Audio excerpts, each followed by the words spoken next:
is Winnipeg Sports Talk Daily with Andrew Hustler Paterson and Michael Remis. What is going on, everyone? Hope you had a great weekend. Happy St. Patrick's Day, and welcome to a Monday edition of Winnipeg Sports Talk Daily, coming off another big weekend for the number one team in the National Hockey League, your Winnipeg Jets. A resounding win over the Dallas Stars in the most anticipated game in these parts in a long time Friday night, followed up by a comeback OT win with Slamberg, Dylan Sandberg making the being the OT hero, being set up by Cole Perfetti. What a weekend it was. The Jets right now back to 11 points clear of the Dallas Stars in the Central Division. Stars have 2 games in hand, and it very much looks like the Winnipeg Jets have a vice grip on number one in the Central, and frankly, number one in the Western Conference. They've got a 12-point lead on the Vegas Golden Knights, who are first place in the Pacific, and an 11-point lead on the Dallas Stars. These numbers truly are stunning. And speaking of stunning numbers, Connor Hellebuyck continues to boost his MVP candidacy now that we've moved on from a third Vezina for Hellebuyck, with a great performance, a workmanlike performance against the Dallas Stars. The team sure was good in front of him. And then even coming in last night for 10 minutes of relief duty, well, Eric Comrie got checked out after a pretty big collision early in the game in Seattle last night. We're going to get to all of it. We'll break it down, both of the games, hear from head coach Scott Arniel, as well as a few of the other Winnipeg Jets. And Mike McIntyre is going to join us from the West Coast, moving on to Vancouver before the Jets take on the Canucks tomorrow night. The road trip then goes to Edmonton on Thursday. Don't forget, if you're able to, join us down at Boston Pizza Garden City, along with our friends at Little Brown Jug, for a Winnipeg Sports Talk watch party on Thursday night, 8 p.m., for the Jets and the Edmonton Oilers. We'll have some fun contests and prizing in between periods, as well as for the games. We'll have Little Brown Jug available. We'll have all those gourmet pizzas, BP wings. Should be a great time. So I hope you can join us on Thursday and make a point of doing that as well. Listen, we got to get into talking with Remis and everybody in the chat. Welcome. Hope you all had as good a weekend as I did. Hit that thumbs up button. Make sure you're subscribed to the channel. And a huge thanks to all the sponsors that make this show happen each and every day. Of course, our friends at Coolbet Canada, Princess Auto, Wallace & Wallace, Aikens Lake Wilderness Lodge, Manitoba Battery, St. Vital Dental Center, Rolly's Transfer, Canadian Club, F Apparel, fansfirst.ca, Little Brown Jug, Boston Pizza, the Winnipeg Jets, Royal Sports, and of course we'll get to a why not question of the day for our friends at Not Autocorp over at Waverly and McGillivray, and of course the gang at Aikens Lake Wilderness Lodge. Michael Remis, get in here. How about that weekend? How was yours? Lovely. Great weekend. It's getting warm out. Took the kids for the last family skate of the year yesterday. So pretty, 2 Jets wins. Easy to feel good, Huss. Yeah, no doubt. Todd Fertani, does anyone else find themselves checking the standings more frequently than usual, knowing full well I know where the Jets are in the standings? It feels good. You know what? It certainly does. This is, let's pull it up right there, Remis. Why the heck not? And these are the overall standings in the National Hockey League. And really, when you look at the league standings, it is basically becoming a 2-horse race for the President's Trophy. Now, again, does the President's Trophy mean much in the big picture? I mean, it means you were the best team through 82 games. That's great. Everyone starts back at 0 once you've eliminated 16 teams at the beginning of the playoffs. So does it count? Hey, it counts for home ice advantage in potentially a deciding Game 7 of the Stanley Cup, which is worth something. But like we've been saying for a little while in this program, the way the team's playing, like we want all the banners. We want a Central Division banner, finally win the Central Division. That looks likely. There's no banner for winning the Western Conference. But I think regardless of what happens in the playoffs, a President's Trophy would be very cool. The team would have absolutely earned it.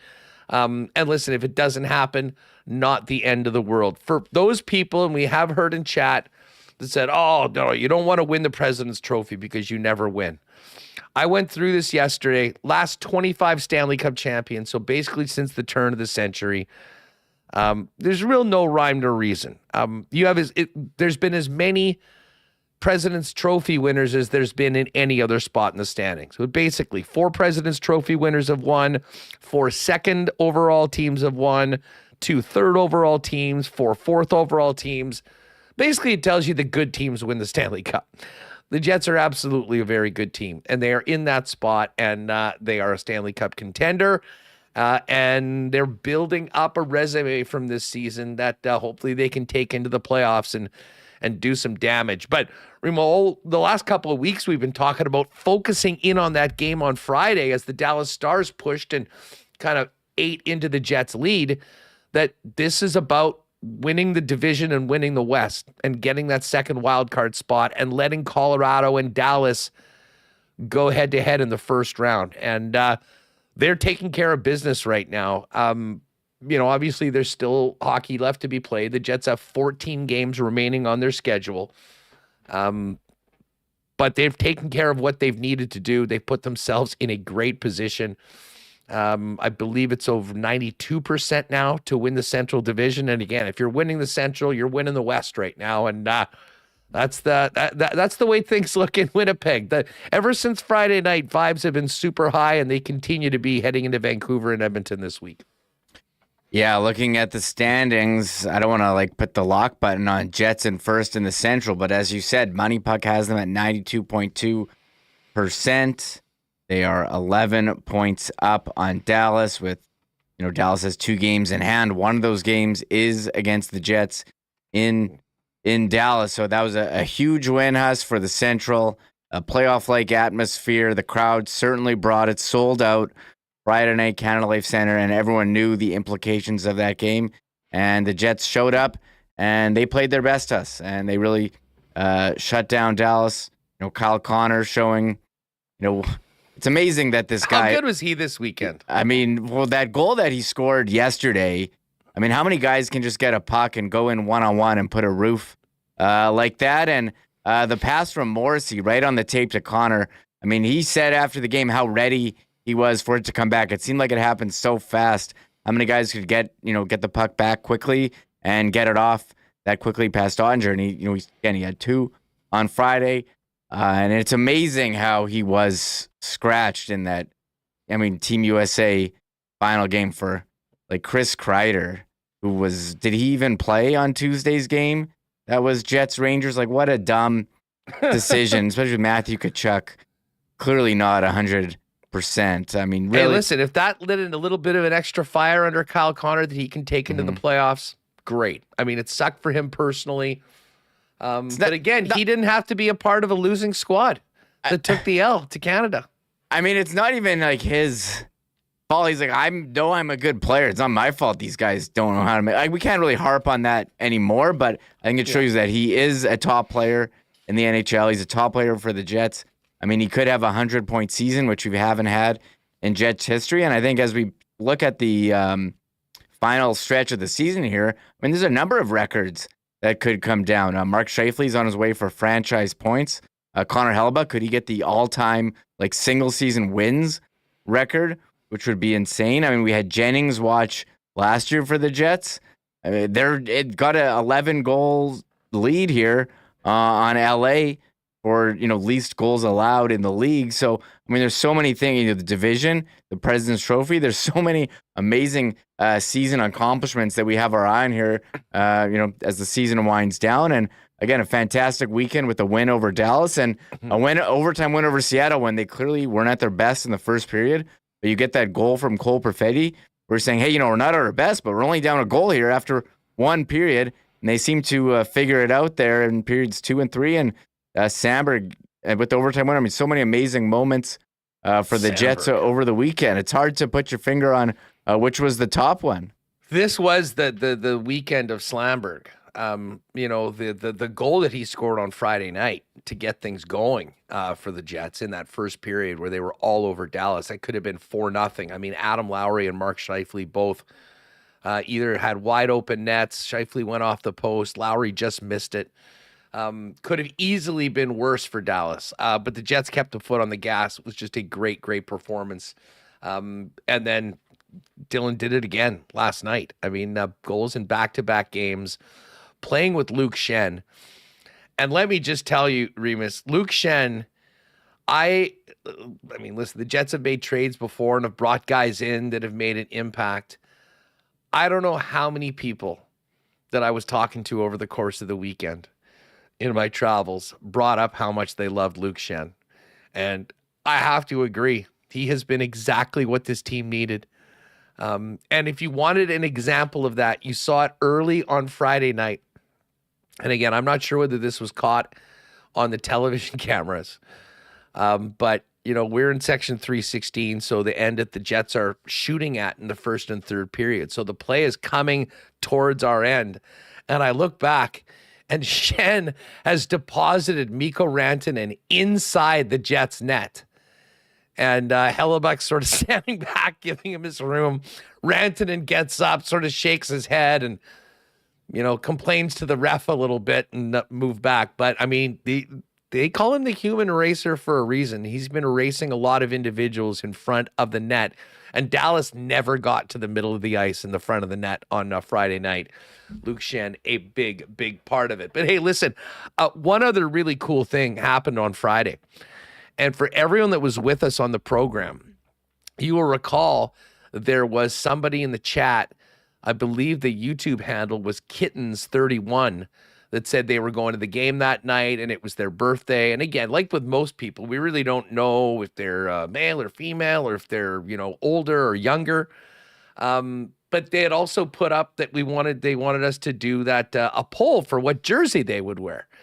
Well, it turned out the young man's name behind Kittens31 was named Jaden, and it was his 12th birthday on the weekend. And he had sent an email that he wanted to meet me, so I got a chance to meet him in the second intermission.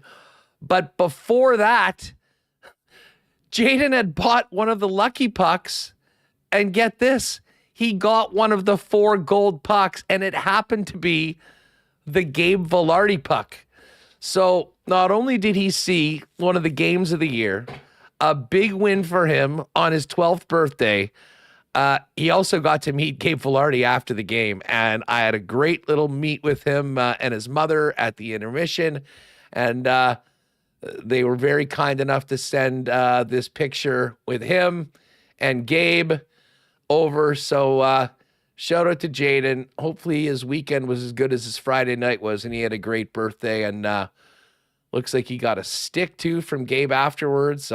He was a very happy young man amongst a 15,000 plus very happy Jets fans last night or Friday night. Yeah, what a birthday for Jaden Huss. Was in our chat, and I had no idea who this Kittens 031 was on Friday, saying put a poll on what jersey I should wear. We did at the end of the show during Marbles, and we voted for the Scheifele Heritage logo, and then he's emailing the Winnipeg Sports Talk email saying, I'm at the game, would love to meet you, and you ran into him, and yeah, he's told us that he heard about the Lucky Puck fundraiser that the Jets' wives and girlfriends had at the game, and we had Vilardi's girlfriend Megan on earlier promoting it, so he heard about it from our show, picked up the puck, and managed to win the meet and greet with Gabe Vilardi. Incredible story, and I mean, that's a birthday, Huss, that you'll remember forever. I still remember I went to a Jets game, I don't know, it was early 90s. It was my birthday. I got a slice of pizza,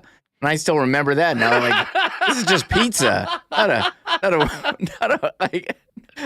remember they were passing it down the aisle. Me and my dad, like, they gave me and my dad a full pizza.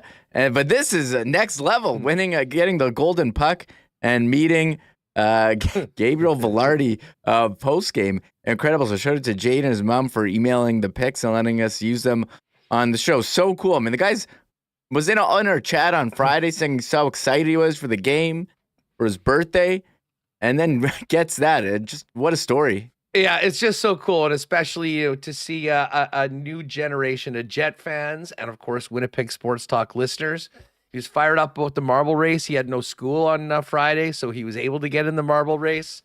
Obviously not normally able to when he's at school and we normally do it. So anyways, it was just another great story coming out of an absolutely awesome Friday night at Canada Life Center. Jets then headed out on the road. We'll get to the Seattle game last night and everything else that happened over the course of the weekend. As I mentioned, Mike McIntyre is going to jump on with us coming up in about 20, 25 minutes from Vancouver before tomorrow's game with the Jets and the Vancouver Canucks. Listen, just before we get to a little bit of audio from the weekend, let me give a shout out to our friends at Rolly's Transfer, the most trusted name in moving in Manitoba, family owned and operated for over 60 years. Listen, if you've got a move planned in the spring or summer, folks, give our friends at Rolly's a call, or better yet, head on over to their website at rollys.com and click on Request an Estimate in the top right corner. And the first thing you're going to want to do is pop in WST for in the promo code for a special discount on moving services and moving supplies. And then simply let them know when you're planning on moving, where the move will take you, and what needs to be moved. And the friendly staff at Rolly's will turn it around real quick with a great quote and get you locked in with a white glove treatment that is synonymous with the service from Rolly's. Got to move? Make it Rolly's, the most trusted name in moving in Manitoba, here to serve you. Find out more, request an estimate today over at rollys.com. I got to shout out Dr. Terry over at St. Vital Dental Center. He said he was deep into the mouth of one of his clients when he heard that he top 10 in the marble race. He went back and watched it afterwards, was all fired up. Of course, St. Vital Dental Center, great supporters of Winnipeg Sports Talk. One of the few places where you can get a dental appointment and get the marble race or WST on the screen while they work on your grill. And listen, it is spring cleaning right now in so many different ways. Might be a good time to get a spring cleaning of your mouth. If it's been a minute since you've been to the dentist, get in there for a checkup, get in there for a cleaning, and take advantage of the incredible, beautiful facility they have, the great staff, the free parking in the back of St. Vital Dental Center, conveniently located over at 167 St. Anne's. For all your dental needs, give our pal Dr. Terry and his great staff a call. Find out more online, stvitaldental.ca, and you can also make an appointment there online. And hey, Donnie came through from Remis last week as well. Remo had some battery issues, and I think we all know that in this city, if you got a battery issue, you call Manitoba Battery.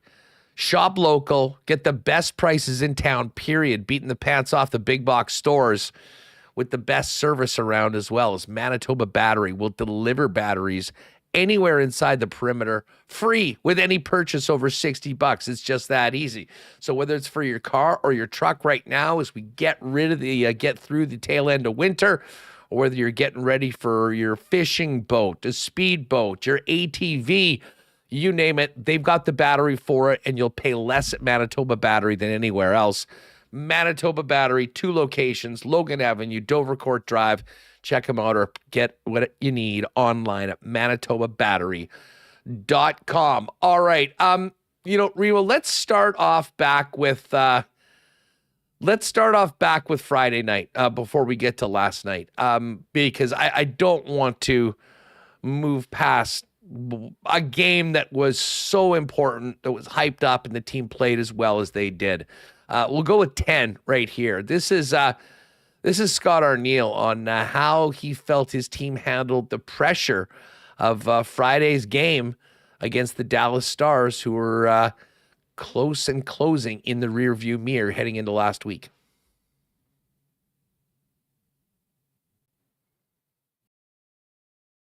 It was a big game, and difference between us being up 6 points or now being up 10 points. They recognize that we had to be at our best against a really good hockey team that doesn't give you a whole lot of ice, doesn't give you a whole lot of room to work, and I thought we had a fantastic first period. It was real solid and got out and got the lead and didn't stop from there. You talk about them not giving you a lot of ice or a lot of space, but it looked like you were the team that was taking more of that away and had left them frustrated. Kyle talked about feeling their frustration. As a coach, when you see the frustration in the other team, what are you thinking? I'm not really watching them so much. I mean, it was just the way we went about our business. They're a real good offensive team, and their offensive numbers are real high. Analytically, they're one of the top teams in the league as well, and we shut down a lot of avenues.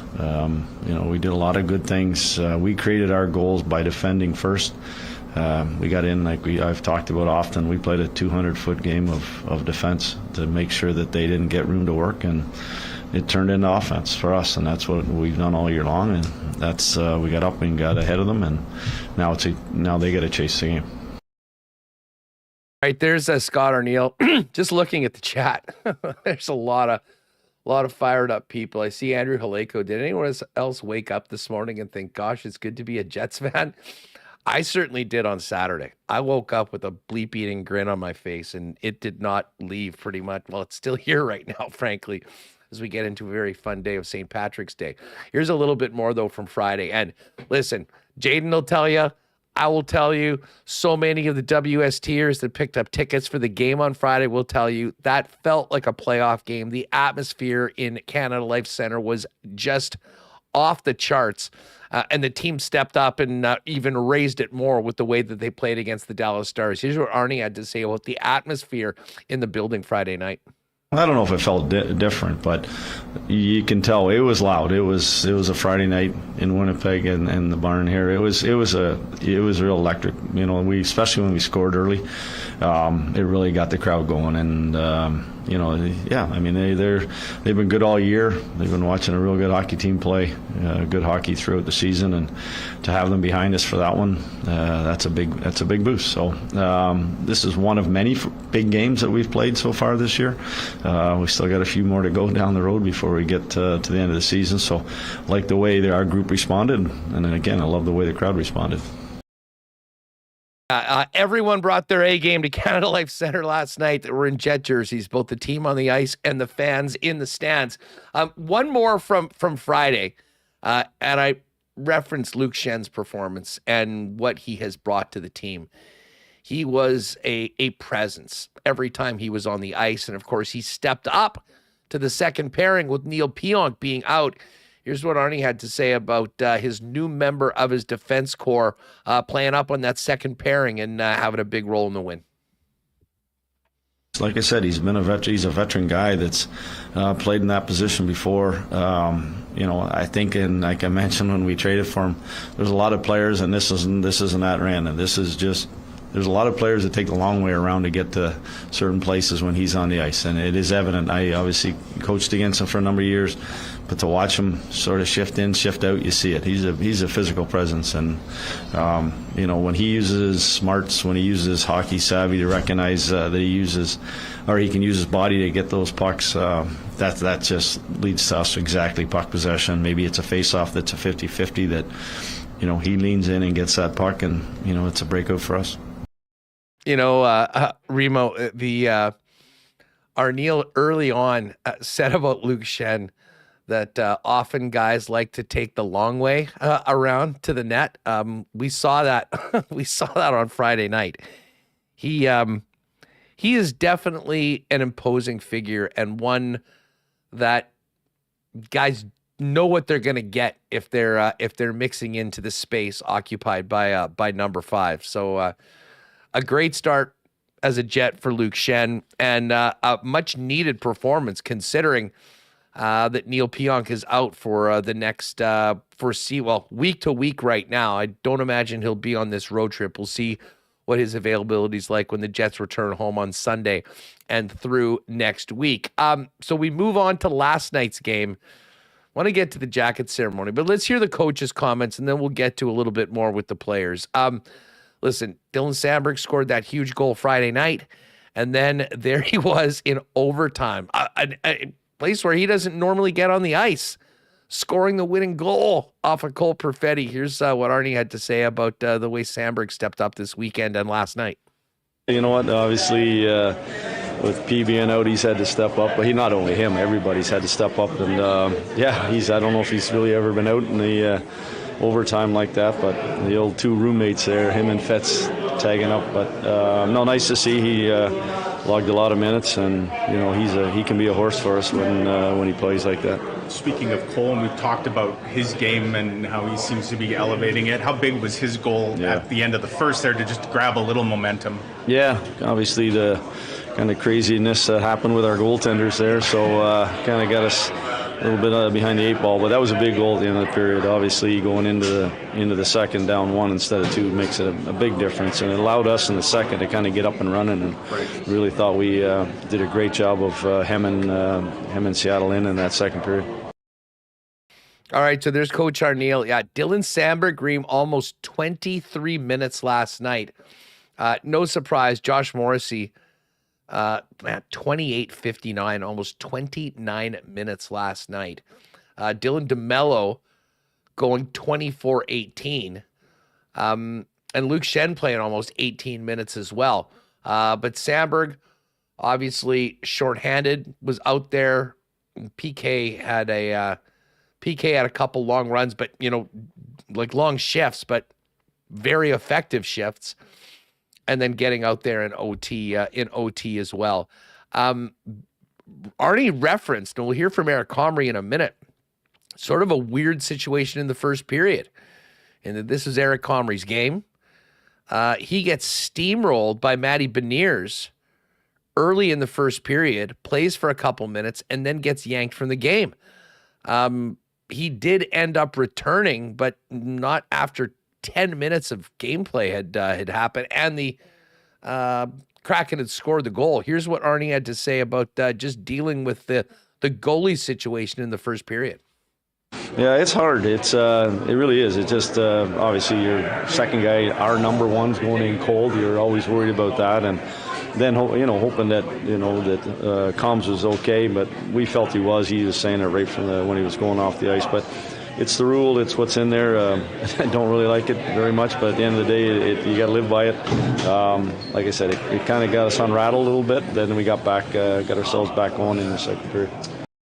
Yeah, there was a lot going on in that first period. I mean, the Jets certainly didn't start off great. They dealt with that.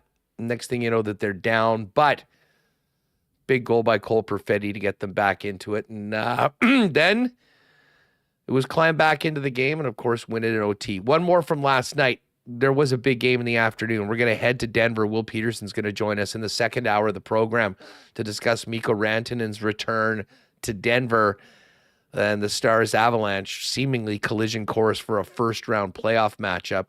Arnie was asked, how much they're following the schedule and the standings, seeing Dallas lose in OT to Colorado earlier yesterday before they dropped the puck in Seattle. We were fortunate enough to be able to watch it, so we'll get a chance to see it. But at the end of the day, we've talked about take care of your own business, and we'll let those guys kind of do what they have to do. But we're not. You don't pick your poison. You don't worry. You want one over the other. Obviously Colorado is really rolling since they've made their changes, and Dallas got Hintz back, so that changes their lineup. And you just take care of your own business. Don't worry about what's going on down there. Just one more from me, but that pass by Morgan Barron to Kyle Connor, I mean, is he auditioning for the top line there? But the biggest thing that, he gets the accolades for was the block shot. Yeah. They get a great look coming right down the middle, and he blocks the shot. He doesn't do that, and, maybe it ends up in the back of their net. And then to be ready to do what he did, that was a, really heads-up play. And, again, another big goal for us in that second period. All right, so there's Scott Arniel coming out of last night's game against the Seattle Kraken. Okay, Remo, let's get this jacket presentation for the people. If you have not seen this, this was the jacket presentation last night, which potentially unearthed the very new and confounding nickname of Winnipeg Jets. This is what the team posted on socials after the win in OT. All right, boys. One's going to little Jimmy again. Hey! I'm still Jimmy from the club. It's not our best, boys, but good teams find a way to win, so let's keep this thing going. Hey, this one's going to comms. We're battling back. Good game tonight, guys. Let's keep it going. Let's go, Jimmy. All right, so it was did they call him Little Jimmy? And then he said he's still Jimmy from the block? Yeah. If you want to watch, just watch the beginning again. And Kyle Connor says something about Little Jimmy, and then you hear Shifley singing Jimmy from the block. Yes, like Jenny from the block, the J-Lo song. So hold on. Let me want to hear this one more time. Cue this up again so people know what they're listening for. Okay, this is Kyle Connor giving out the jacket. All right, boys. One's going to Little Jimmy again. Hey! So this one's going to Little Jimmy again. Is that Cole Perfetti's new nickname, Jimmy? Well, Little Jimmy, if you recall, Little Jimmy was the remember R-Truth in WWE when he was doing the thing where he had like the person that he was always talking to and asking, but you couldn't see? Yes. I wonder if there's an R-Truth connection. There could be some big WWE guys in that Jet dressing room that we don't know about. I'm not sure. But I'll tell you what, call Cole Perfetti whatever you want. Call him an established top 6 NHL player right now and a guy that is making big contributions to this run that the Jets are on. Yeah, and I put out this tweet earlier today. I've been talking for, since the last week and a half. We had Kevin Sawyer on saying how Perfetti's, found his game, and JP VJ was on a couple weeks ago talking about the little things that he's doing to make him successful. And there he was, finding the rebound on the Sandberg shot and taking it to the net again in overtime. What a play it was for him to take that Sandberg pass in the skates, kick it to his stick.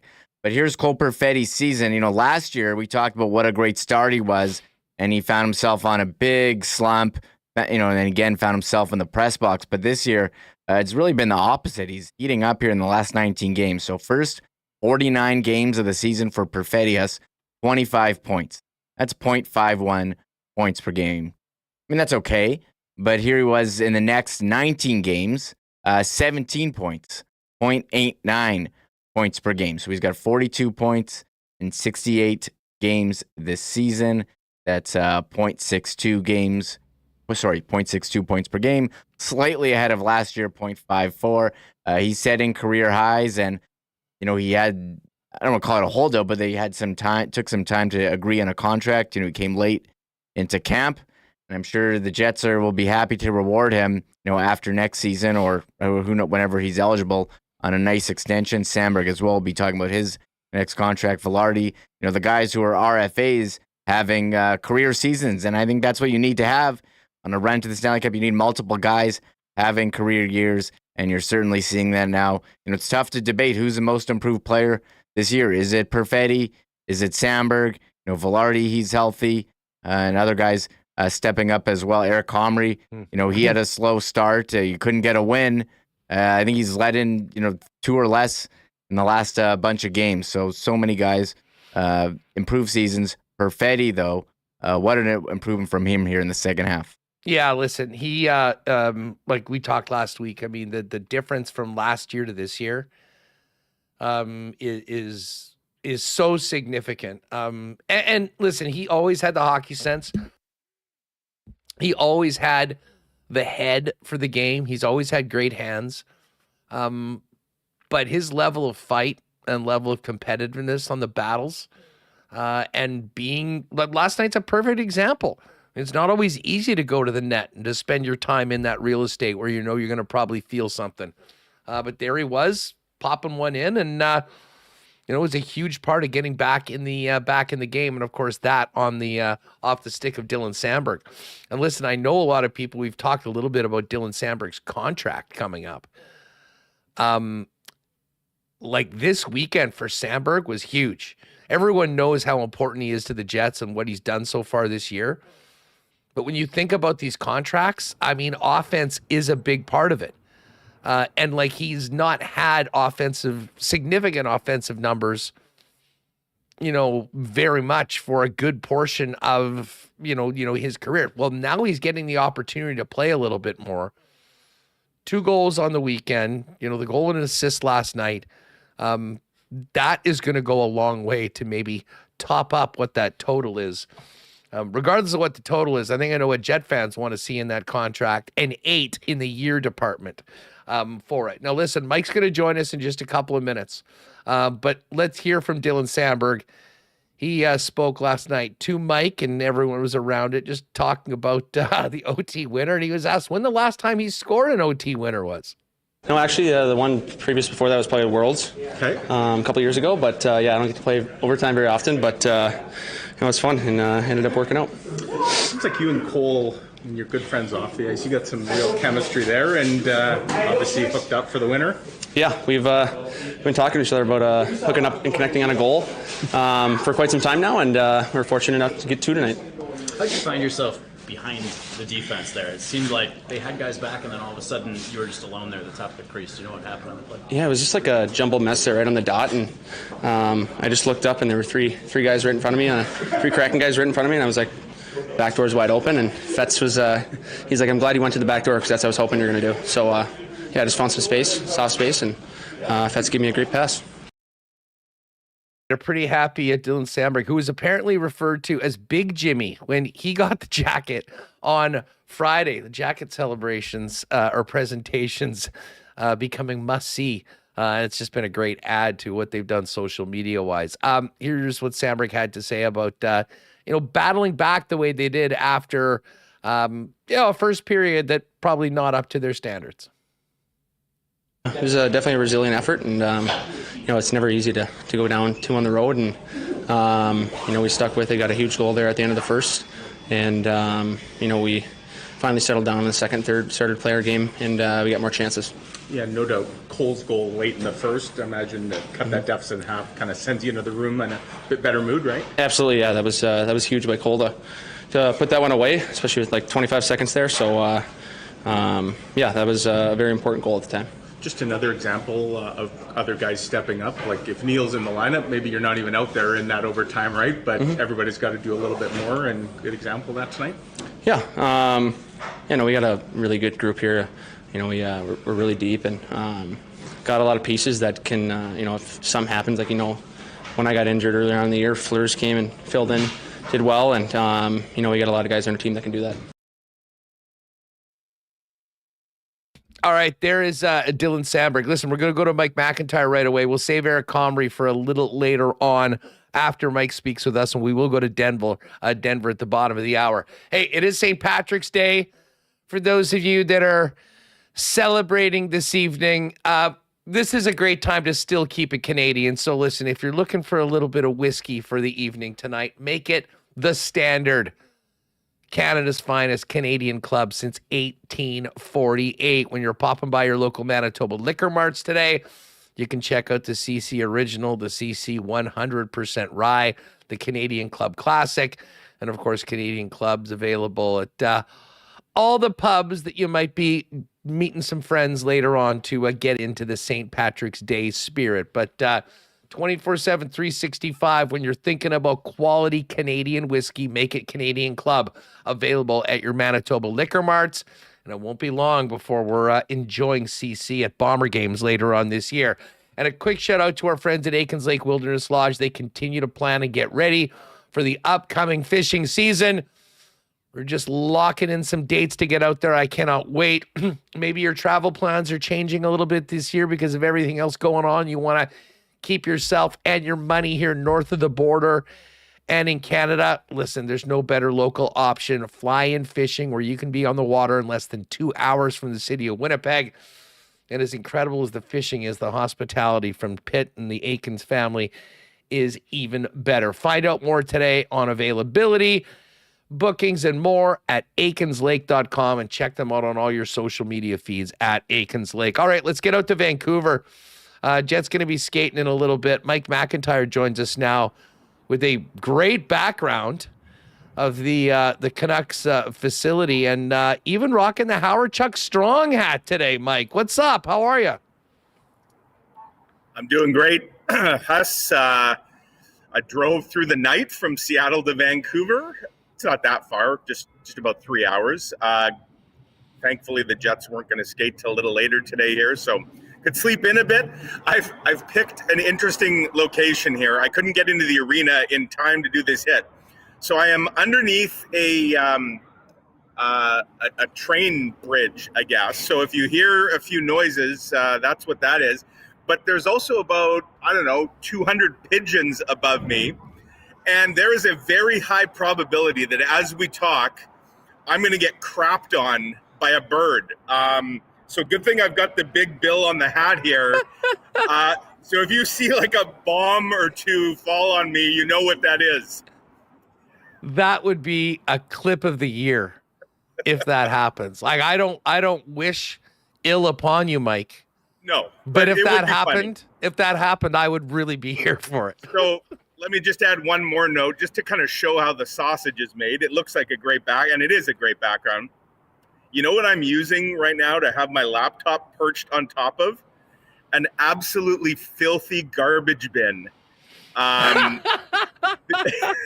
So like I'm standing, but there's nowhere to actually, I don't have a tripod. So I have used just a disgustingly dirty garbage bin to put my It's going to need some severe sanitization once we're done here and I head inside for the jet skate. But it's, you know what, whatever makes us look good, Huss, it's the sacrifices we make. Well, listen, the backgrounds never look better. I mean, this is a very cool location. And listen, we've got a lot to talk about. We'll get to last night in a minute and where things are at. But Mike, let's go back to Friday night for a minute. That was a high leverage game, a very important game. You could feel it in the building beforehand. The fans came out for it, and man, did the Winnipeg Jets as well. I mean, that was funny. We were talking in the intermission, and I can't remember what the shots officially were in the first period. But I think that might have been one of the few instances where the Jets had more high danger chances than they had official shots on net. Adam Lowry and Mark Scheifele both had glorious opportunities. Brandon Tanev had a breakaway. I mean, it could have been much worse, and yet they never let the Dallas Stars back in the hockey game. Yeah, that was a smothering, kind of suffocating effort. The Jets rose to the challenge, rose to the occasion, and yeah, that barn, Huss, like it was rocking. I mean, you've been going since day one and me as well. You could feel the energy just even before puck drop. Like fans who've been coming since, the Jets return, they probably remember how in those early years, you used to get that just nonstop "Go Jets, go" chant before the anthems, right? It was like the anticipation. And that's completely disappeared in the last few years, and I get it. I mean, the novelty wore off. Obviously, the season ticket base isn't as robust as it once was. So we don't hear that anymore. We heard it very loud on Friday night, and so that there was a sense of occasion to that game for sure. And credit to the Jets. I mean, I'm thinking back to a week ago, Huss. Think of how big this past week was for the Jets. There was a scenario where the Jets could have gone to bed last night with just a 2-point lead over the Dallas Stars. Instead, it's 11. And that's because they won on Tuesday, they won on Friday, they won on Sunday. And the Stars, they had a tough week. They didn't play after last Sunday until Friday. Clean loss, and then they get the 1 point yesterday. So that was a 9-point week, if you're looking at it that way, for the Jets, between what could have been the lead and what is the lead. I mean, the best case scenario would have been 12 points, and I guess they were 5 minutes away from that if the Stars hadn't rallied to force overtime. But beggars can't be choosers. And so for a week that began with the potential to end with a 2-point deficit on top of the Central and the West, for it to now be 11, the Jets absolutely took care of business. And Friday, the Ranger game, that was a mucker, grinder kind of game. Friday was the game of the year so far, and the Jets get full marks for the way they came out and played. Yeah, and there were so many there's so many aspects to the game, but I want to focus in on the blue line. And, Neil Pionk out, Luke Schenn moves up. Did you catch Schenn depositing Rantanen into the net in the first period? Yeah. And Rantanen's response from that? I mean, it was at that moment. I mean, Rantanen is an absolute, I mean, they call him Moose for a reason. I mean, he is an absolute load. No match for Luke Schenn. I mean, the presence that he had in front of the net, I mean, that was as clean as the front of the net, I think, has been at any point this year. And that's against a really quality hockey team that has Mikko Rantanen. The way that he played and paired up with Dylan Samberg, who had, I think it's safe to say, the best weekend and back-to-back games of his young NHL career, did a lot. But, I mean, they really didn't miss a beat. The third pairing really held up their end of the bargain. But to me, it was the second pairing, the presence of Luke Schenn and Dylan Samberg continuing to elevate his game when given the opportunity that was massive for Winnipeg. The Bruise brothers, I think it was Kelly Moore who actually christened them that. And yeah, I mean, Luke Schenn, he has delivered at least one or two punishing hits in every game he's played so far. Last Tuesday, he sent Arthur Kaliev, he literally sent him back to New York with an injury after he pasted him along the boards, and Kaliev hurt his shoulder. There was the Rantanen hit, and you're right about Rantanen. I remember, Huss, when Carolina came in here, I think it was just before the Four Nations. That was shortly after the Rantanen trade. I was waiting to go into the Carolina room, and Rantanen and Sebastian Aho, they came off the ice together. And I'm not kidding. It looked like a father and son outing in terms of the size differential. So yeah, and then seeing him in the room, like he's a monster of a man. And you're right, Schenn, he's fearless. And I think this Schenn and Samberg pairing is very intriguing, because I think in some ways it frees Dylan Samberg up to be a slightly more risk-taking, aggressive version of himself, because that's what Neil Pionk does, right? So Samberg's got to be the responsible one when he's out there with Pionk. Now Samberg can be the guy to maybe jump up a little bit more. And as we've seen, and as Eric Comrie told me last night, and we see it in practice, Dylan Samberg, he's got loads of skill. That's just not what he's necessarily needed for, but we're seeing it now come out. And I think Schenn has been a great partner for him, and vice versa. So much so that, you wonder when Neil Pionk's back, if this doesn't give some pause for thought as to how Scott Arniel utilizes his pairs going into the playoffs. So, yeah, I mean, if I'm Dylan Samberg's agent, I'm just putting together a compilation of clips from the last two games, and when I go in to negotiate his next contract, I'm just going to put that on loop, put my feet up on the desk, maybe light a cigar, and let the business take care of itself. Well, I mean, the thing with Samberg is that it is much harder to quantify. When you're talking contract negotiations on guys that don't have a ton of points. I mean, you pump truth serum into the coaches and they'll tell you how important those guys are. But often you don't, basically players are paid for goals and assists, and it is more difficult for players that have had the Samberg role to maybe get their true value. So to score in back-to-back games, to play the way that he did without his more veteran partner that he's usually been with, certainly helps him. And listen, Mike, I may as well bring this up right now because I had a couple interesting conversations with friends just on this topic. Knowing that Pionk is a UFA, Samberg is an RFA, now Luke Schenn is here with another year on his contract.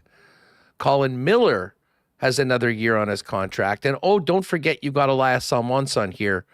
That, in talking with your colleague Ken Wiebe on Friday, he said he believes that, Elias will be on the Jets next year. And we kind of got thinking a little bit more. Now, I know it had been rumored that they were close to an extension with Neil Pionk.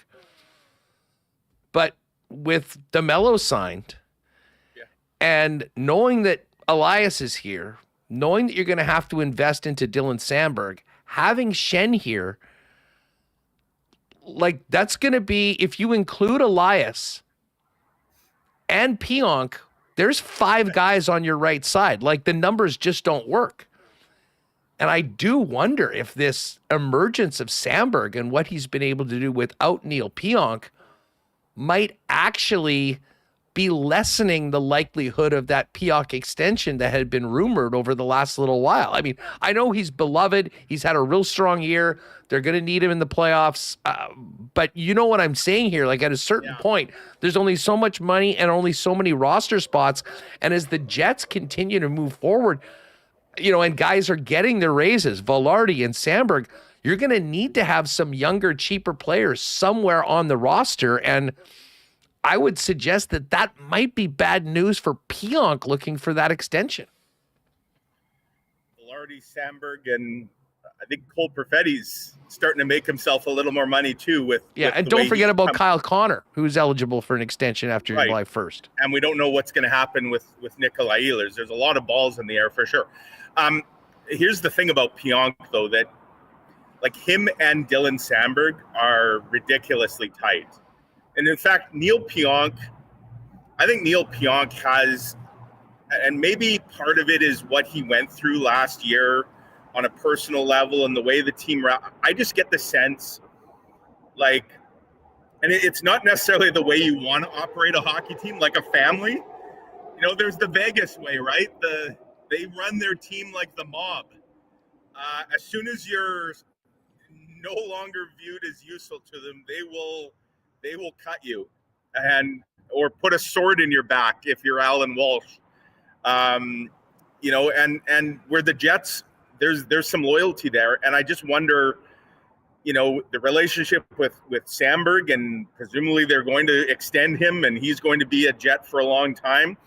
I wonder though what the Pionk, you know, equation in that looks like. And because I think there's a bond, it goes beyond just the partnership on the ice. They're great friends off the ice. They train together in the summer, obviously, you know, 2 Hermantown guys. But again, that's not necessarily what you have to use to make decisions. And in fact, it could probably backfire if you get kind of too blindly loyal. The one guy, I guess, for me, like Colin Miller, you know, he's only in the lineup now because of Pionk's injury. And like, I like Colin Miller. I think he's done a lot of good things. We saw he kind of got exposed on that one goal last night. Like, he's probably on a really good hockey team. Colin Miller is probably not a top 6 regular defenseman. And I wonder if Luke Schenn, and like you said, he's got another year on him. If that doesn't, and I don't know what you do with Miller, like, is he potentially on waivers next year, and if he clears, he's down on the Moose as a mentor. Like there's a lot of things you could potentially do. It'd be an expensive kind of AHL player, but yeah, I mean, and then there's the injury situation, right? And we know Neil Pionk has had some injury issues in the past. Typically, he plays through them.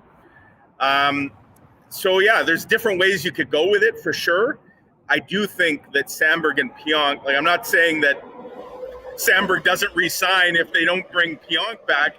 I just think there's a lot of factors to consider, and the bond between the Jets organization and Neil Pionk and vice versa, I think is going to make, and then that's why we probably heard chatter about extension, because I think there's a real desire there, and then let everyone worry down the road how the pieces necessarily fit together. Yeah, no, listen, I mean, I'm not saying for a second that they're souring or anything on that. It's just that sometimes injuries and whatnot change situations. Ask Rasmus Kupari about that.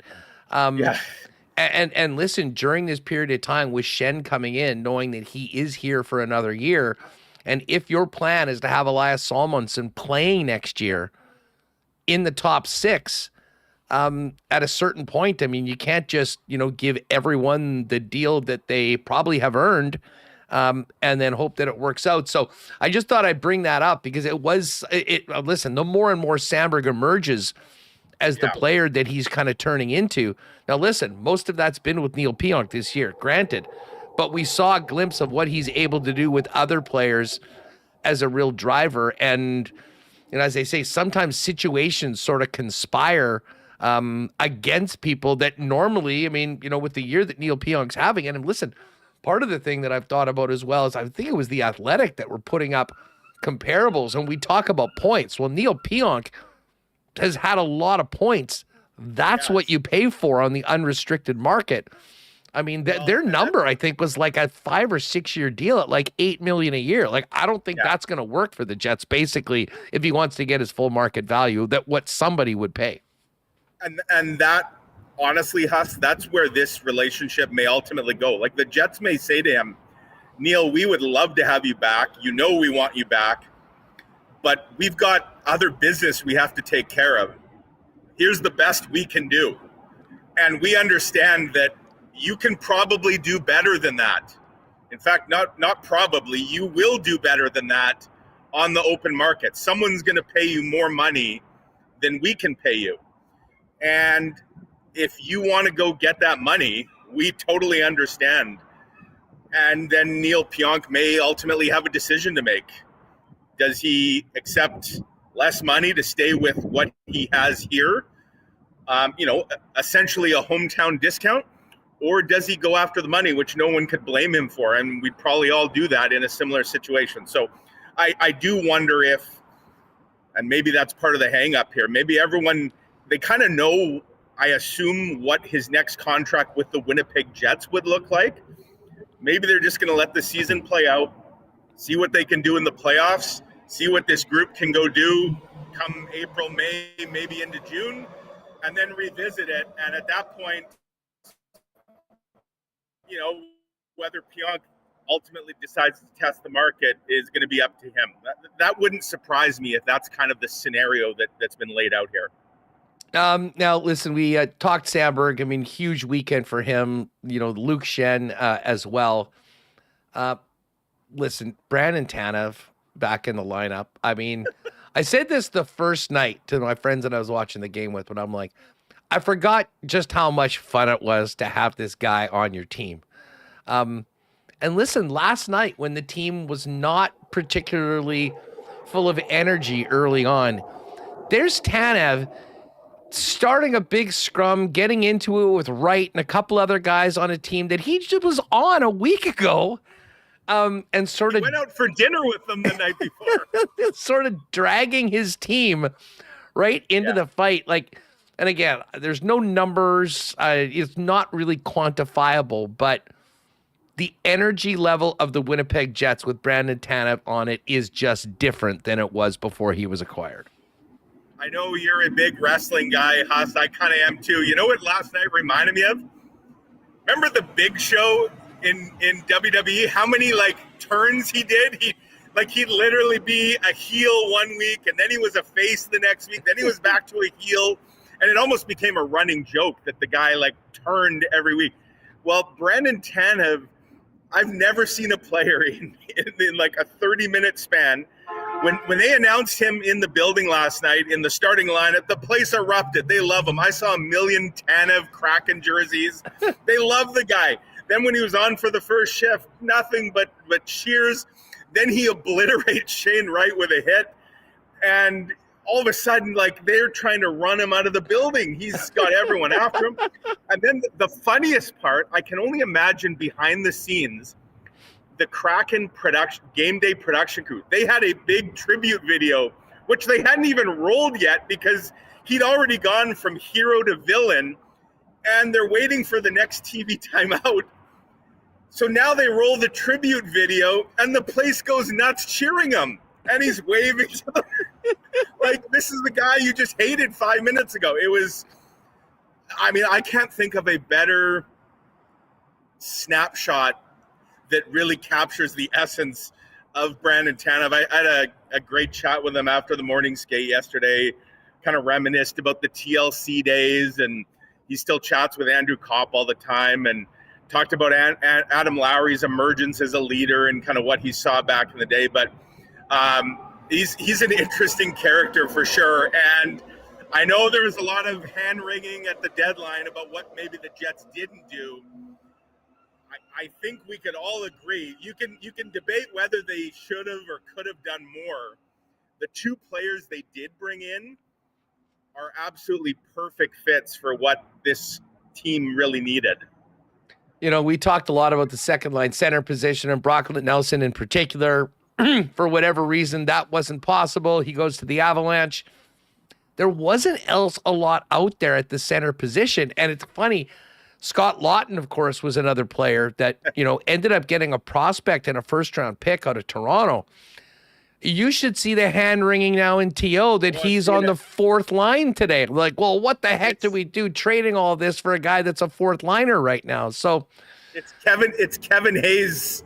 It's Kevin Hayes to the Jets or Cody Eakin all over again. Yeah, I mean, I watched some of that Toronto game a few days ago. Lawton had a couple rough spells for sure. And look, I mean, I think I was never high on the Lawton ad.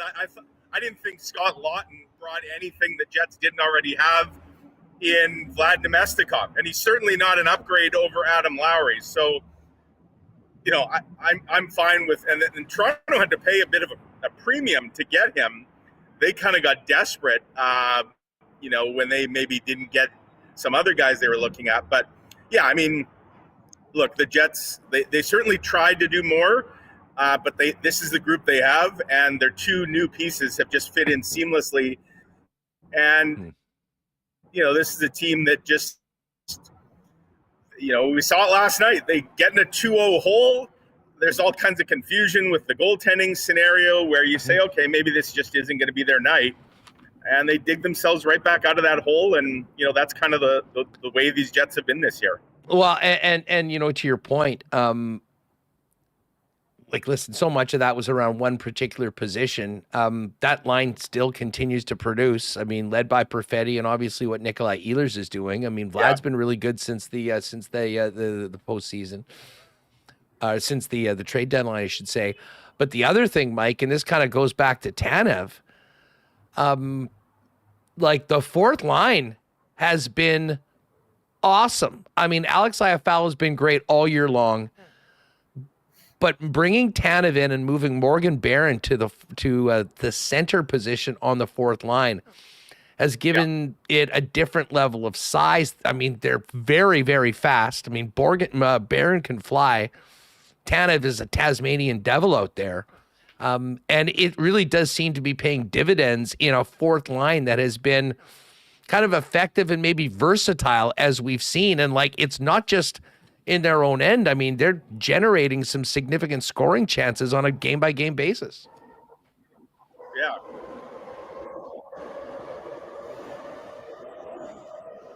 Yeah, it feels like the Jets now have almost a second identity line on top of, the Lowry which is very much an identity line. And, look at last night, the Jets started their fourth line to start that game. I think they wanted to give Brandon Tanev the chance to soak in the cheers. And then the line they throw out right after them is the Lowry line. And I thought the Jets, the first two shifts were excellent in that game yesterday. And we may see the Jets do that, especially in the playoffs. They'll start their bottom six because those guys, they drag everybody into the fight with the way they play. And yeah, I mean, Morgan Barron, we had all this talk about Kapari and Gustafsson and who was going to be the fourth line center. Turns out Morgan Barron might be the answer. And with his size, and he certainly has some skill, Huss. Look at that pass he made to Kyle Connor last night. Oh, the backhanded bank pass. So, I mean, there's some skill there too. And, we saw the goal he scored, obviously a big goal against the Stars on Friday night, which kind of put that one to bed. So the Jets, with what they have in their lineup right now, everybody knows their role and everybody is playing really well to that role. And it's why the Jets themselves are on a roll. Mike, just quickly, I know you got to run in for the skate. There was that, Eric Comrie having to leave and then Hellebuck coming in for 10 minutes and then Comrie coming back in. Do you think that will change at all the way the goaltending plan is for this week? Or should we expect Helly for these next two games? And I would imagine Eric getting the game against the Buffalo Sabres back at home on the weekend. Yeah, I think you nailed it. I mean, I think that was going to be the plan, that Hellebuck would get these two games against playoff teams. Comrie will get to go against one of his old teams on Sunday afternoon. And then Connor Hellebuck will be fresh to take on Alex Ovechkin as the homestand continues next Tuesday. So I think that's the plan. Eric Comrie's up to 17 starts.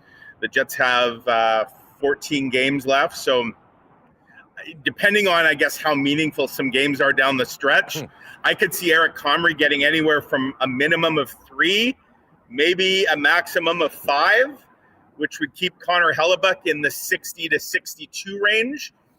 There's also that little goaltending record. I don't think the Jets would deviate from their plans just to try and get Connor Hellebuck a bonus start if he's closing in on that single season wins record, because I think they want to keep him as sharp as they can. And, if you're the Jets, you're hoping that some of those games down the stretch end up becoming rather meaningless. And to your earlier point, I mean, if the Jets, let's say those last couple games, they've got everything locked up, maybe we see an Elias Solomonson up here, for a look. The way they brought Lambert and Chibrikov up last year in game 82, that would not totally surprise me. Lambert would probably be up here as well. And that wouldn't be the worst thing either, right? To get a few of those Moose guys another game or two, just to keep them ready, because they're going to be part of the Black Aces once the playoffs start. Oh, for sure. I mean, Dylan DeMello, I'm sure, could use a game or two in the press box. I mean, Luke Shen as well. I mean, with his age, I mean, you want everyone, not just Connor Hellebuck to be as fresh as possible going into it. Mike, great stuff as always. Tease us. What do you have cooking in the free coming up over the next couple days as this road trip continues? Yeah, I have a really fun feature that I've been plugging away at here that's going to be, I'm filing it tomorrow. It's all about edge work, and it's become kind of the buzzword in the NHL these days, edge work. And what is it exactly, and why is it so important? Let me guess, you talked to Josh Morrissey. I did. Bingo. The best. I had the a best great in the biz. He is. But we're going to see a couple. I mean, Quinn Hughes is also one of the best, and Connor McDavid. So I felt this was a perfect time to kind of do a big edge work type feature because of the players that we're going to see. But yeah, Josh Morrissey was tremendous, kind of taking me through his skating evolution and with some really cool stories about his dad. When he was a kid, he said that his dad, he thinks, was a bit ahead of the curve. I've talked to a couple other kind of experts on it as well. So I'm really excited about that. That'll be online tomorrow and in Wednesday's paper. And we'll just see where this goes, see what practice looks like today.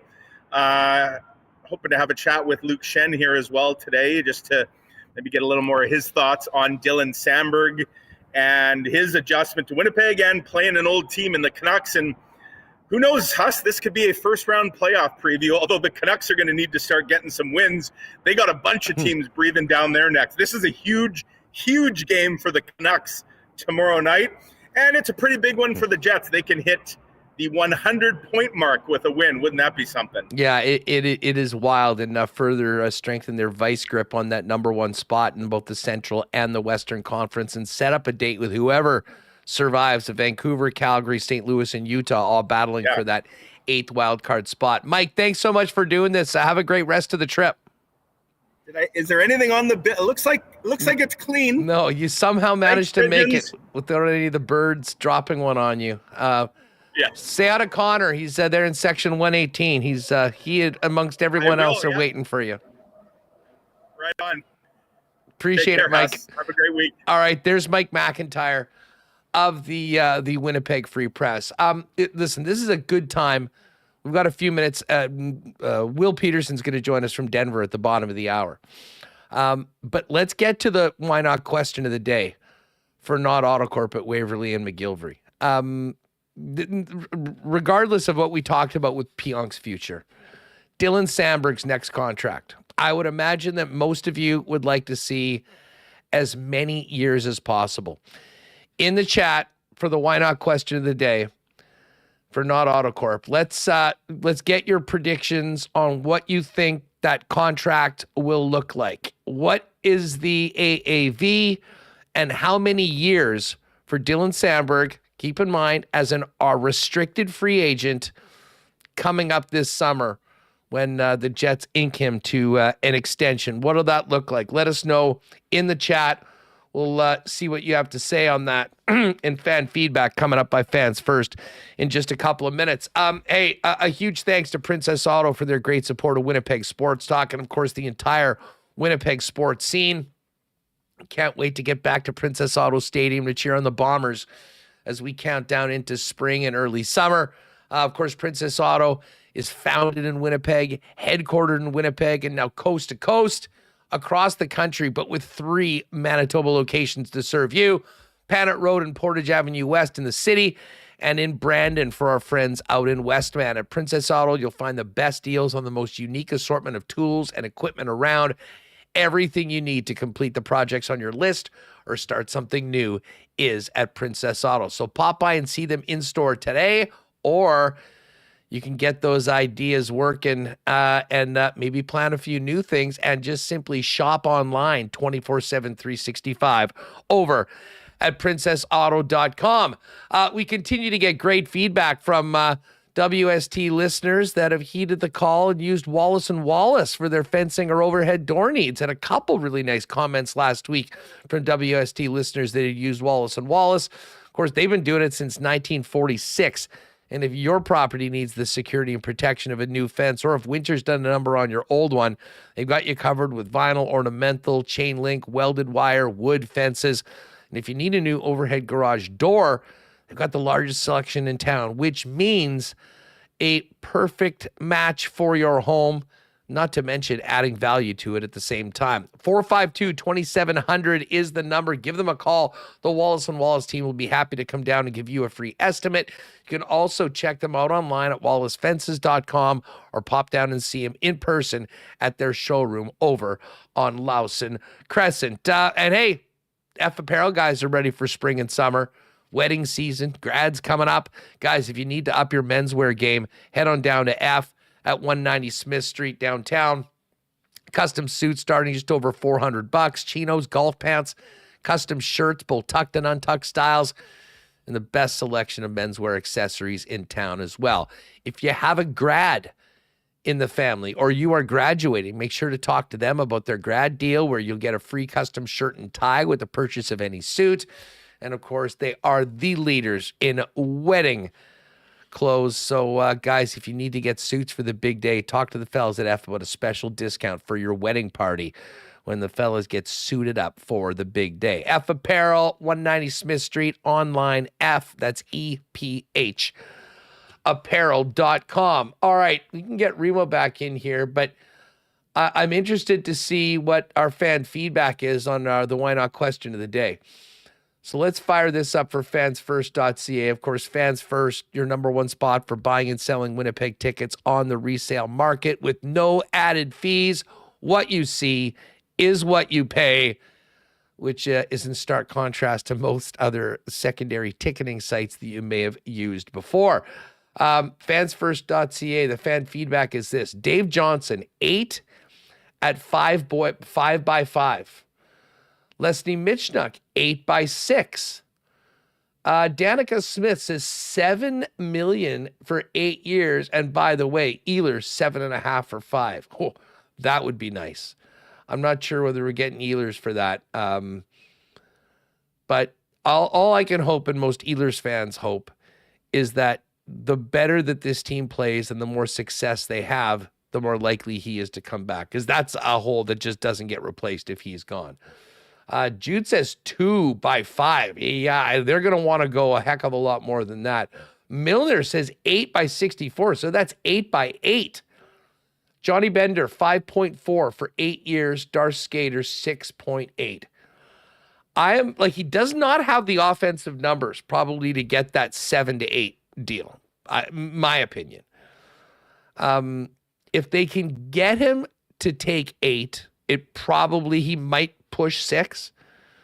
I think these numbers in and around like Johnny Bender's 5.4 is probably pretty fair. And listen, long term might end up being another one of these great deals the Jets have signed. But certainly, and yeah, Dom Zappius is 8 years at $5.5 million. Like if they're going to get the 8 years, you may have to top that up. But to be honest, I think it's a price the Winnipeg Jets would be more than happy to pay. He is completely fit in with this organization, with this team, and continues to get better. That is a guy the Winnipeg Jets, I think, will bet on for sure. Keep your thoughts coming in and your predictions in the chat. Fan feedback brought to you by Fans First, fansfirst.ca, by fans, for fans, no fees. What's your answer to that question of the day, Remo? Yeah, what do you think the next Sandberg deal looks like? It's funny. I'm trying to remember a conversation that you and Brandon Rookie had. It was a couple years ago before he signed this deal, where Rookie's like signed him like 6 years before he signed a 2-year, but the current contract that's expiring. But I'm looking at AFP Analytics. They put together contract projections. I know they're used by Daily Faceoff. They're projecting a 4-year deal at $5 million AAV. I would think it would be, maybe he'll sign like a 6-year. Does he get 6 by 6? He seems to be trending up. If they're going to push 6, I think it might be 7. Like, I think the Jets would love to sign him for 8. Yes. Now, he's what, 25 right now? 26. He's 26 right now. So an 8-year deal. You know what? I think if I'm Sandberg, I would try and get the 8. Because again, it's taking you to 34 years old. You know, I mean, maybe if it's a 6-year deal, 32, he might be in line for a nice, you know, another contract. But certainly, I mean, the Jets are going to be paying for the prime years of Dylan Sandberg's career. And if those analytics numbers, usually sometimes those are a bit lower because if you don't have the points, well, he's starting to get a few more points. Big impact in games. And, you know, it's a marriage that's been great so far. Who knows? Maybe he gets the Morrissey deal, the 8 by 6.25. I wouldn't rule that out. I think that might sort of be the ceiling of it. But as I say, hopefully we'll be hearing some numbers on a Dylan Sandberg contract, and maybe that's something that happens later on after the season. Not really any rush to do it with him being an RFA. Listen, by the way, pushing 600 in the chat right now. I know there's a few new people that have found us today. Hey, Johnny Bender, thanks for becoming a supporter of Winnipeg Sports Talk. Gotta love it. No Frills Dino Sandberg, 8 by 6.5. I'd probably do it. But the Moose, yeah, the 8.6.25, the Morrissey contract, they could do that. By the way, I got to shout out Chris Lev. Chris, who is a fellow 316er, right beside me, in fact, just bid us adieu, just said hi to everyone for St. Patrick's Day from Shannon's Pub in Vegas. So hopefully she's having a great time, and said she thinks Ehlers is quietly signed for 7 to 7.5 by 6. We were just waiting for the big announcement. He's way too comfy for a UFA with no home. Did drop that take on me on Friday night in the game. I would love for that to be right. Remo, let's just go back. I did want to get to some of these Eric Comrie clips. Comrie, of course, evened his record at 500 with the win last night. He was 7-8 and I think maybe 1 or 2 going in. He started the game very early, got pulled, and we were all wondering, is he hurt? Is he feeling the effects, or is it the spotter?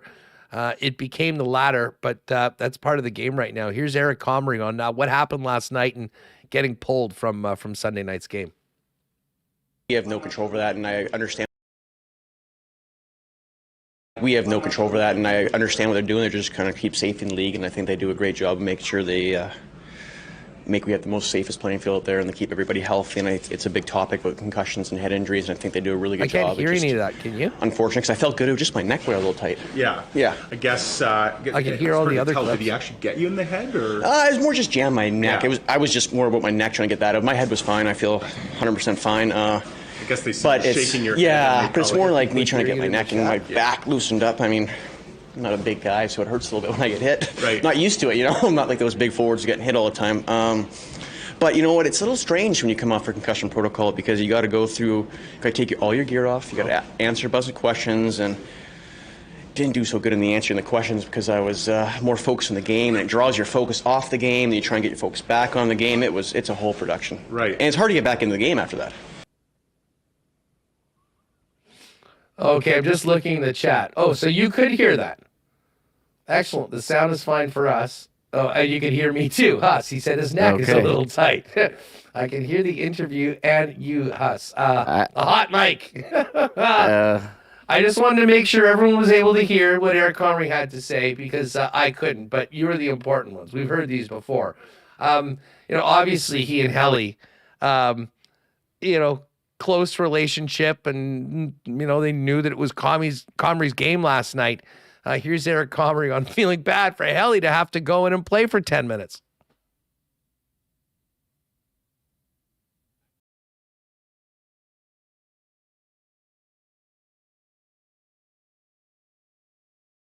I feel bad about that. I feel that's my bad. It's my job as back goalie to make sure he doesn't get into the net, and I do feel bad for him because I got to do my best to make sure I don't show anything because I understand that's part of protocol, but I don't want to let him get into the net because it's my job to give him a rest night.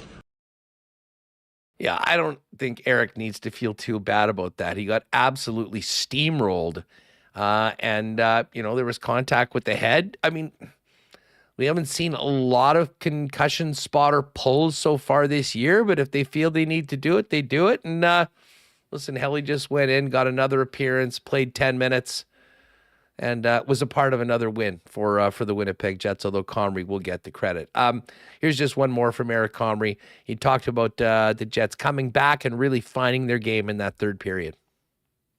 No, I mean, I thought we played a very good game after the first period. Once again, I didn't see much of the first period, so I don't know how we played in the first. I saw I scored in the last bit there, and then I saw the second and third, and I thought we played great. And overtime, I thought we were great again. And I mean, we have a good team in here. It's just a lot of fun playing with these guys. It's awesome. I think it's great as a goalie. What's it like to see a guy like Dylan Samberg score the overtime winner? Not maybe wouldn't be high on the list of predictions, but the guy can do it all, right? Well, I mean, you see it every single day. He does a lot of goalie drills, and he does a lot of those backdoor plays, and he can sneak a few in. So he knows what he's doing out there. Don't get me wrong. I mean, it's always the guys that do more goalie shooting tend to know how to squeak those ones in, and he does a lot of goalie shooting before practice. So it's tip your cap to Wade Flaherty and Connor Hellebuck and myself for that one because it's all that shooting before practice he does. I don't know how much you guys are scoreboard watching. Obviously, you saw Dallas just on Friday and a big win over them.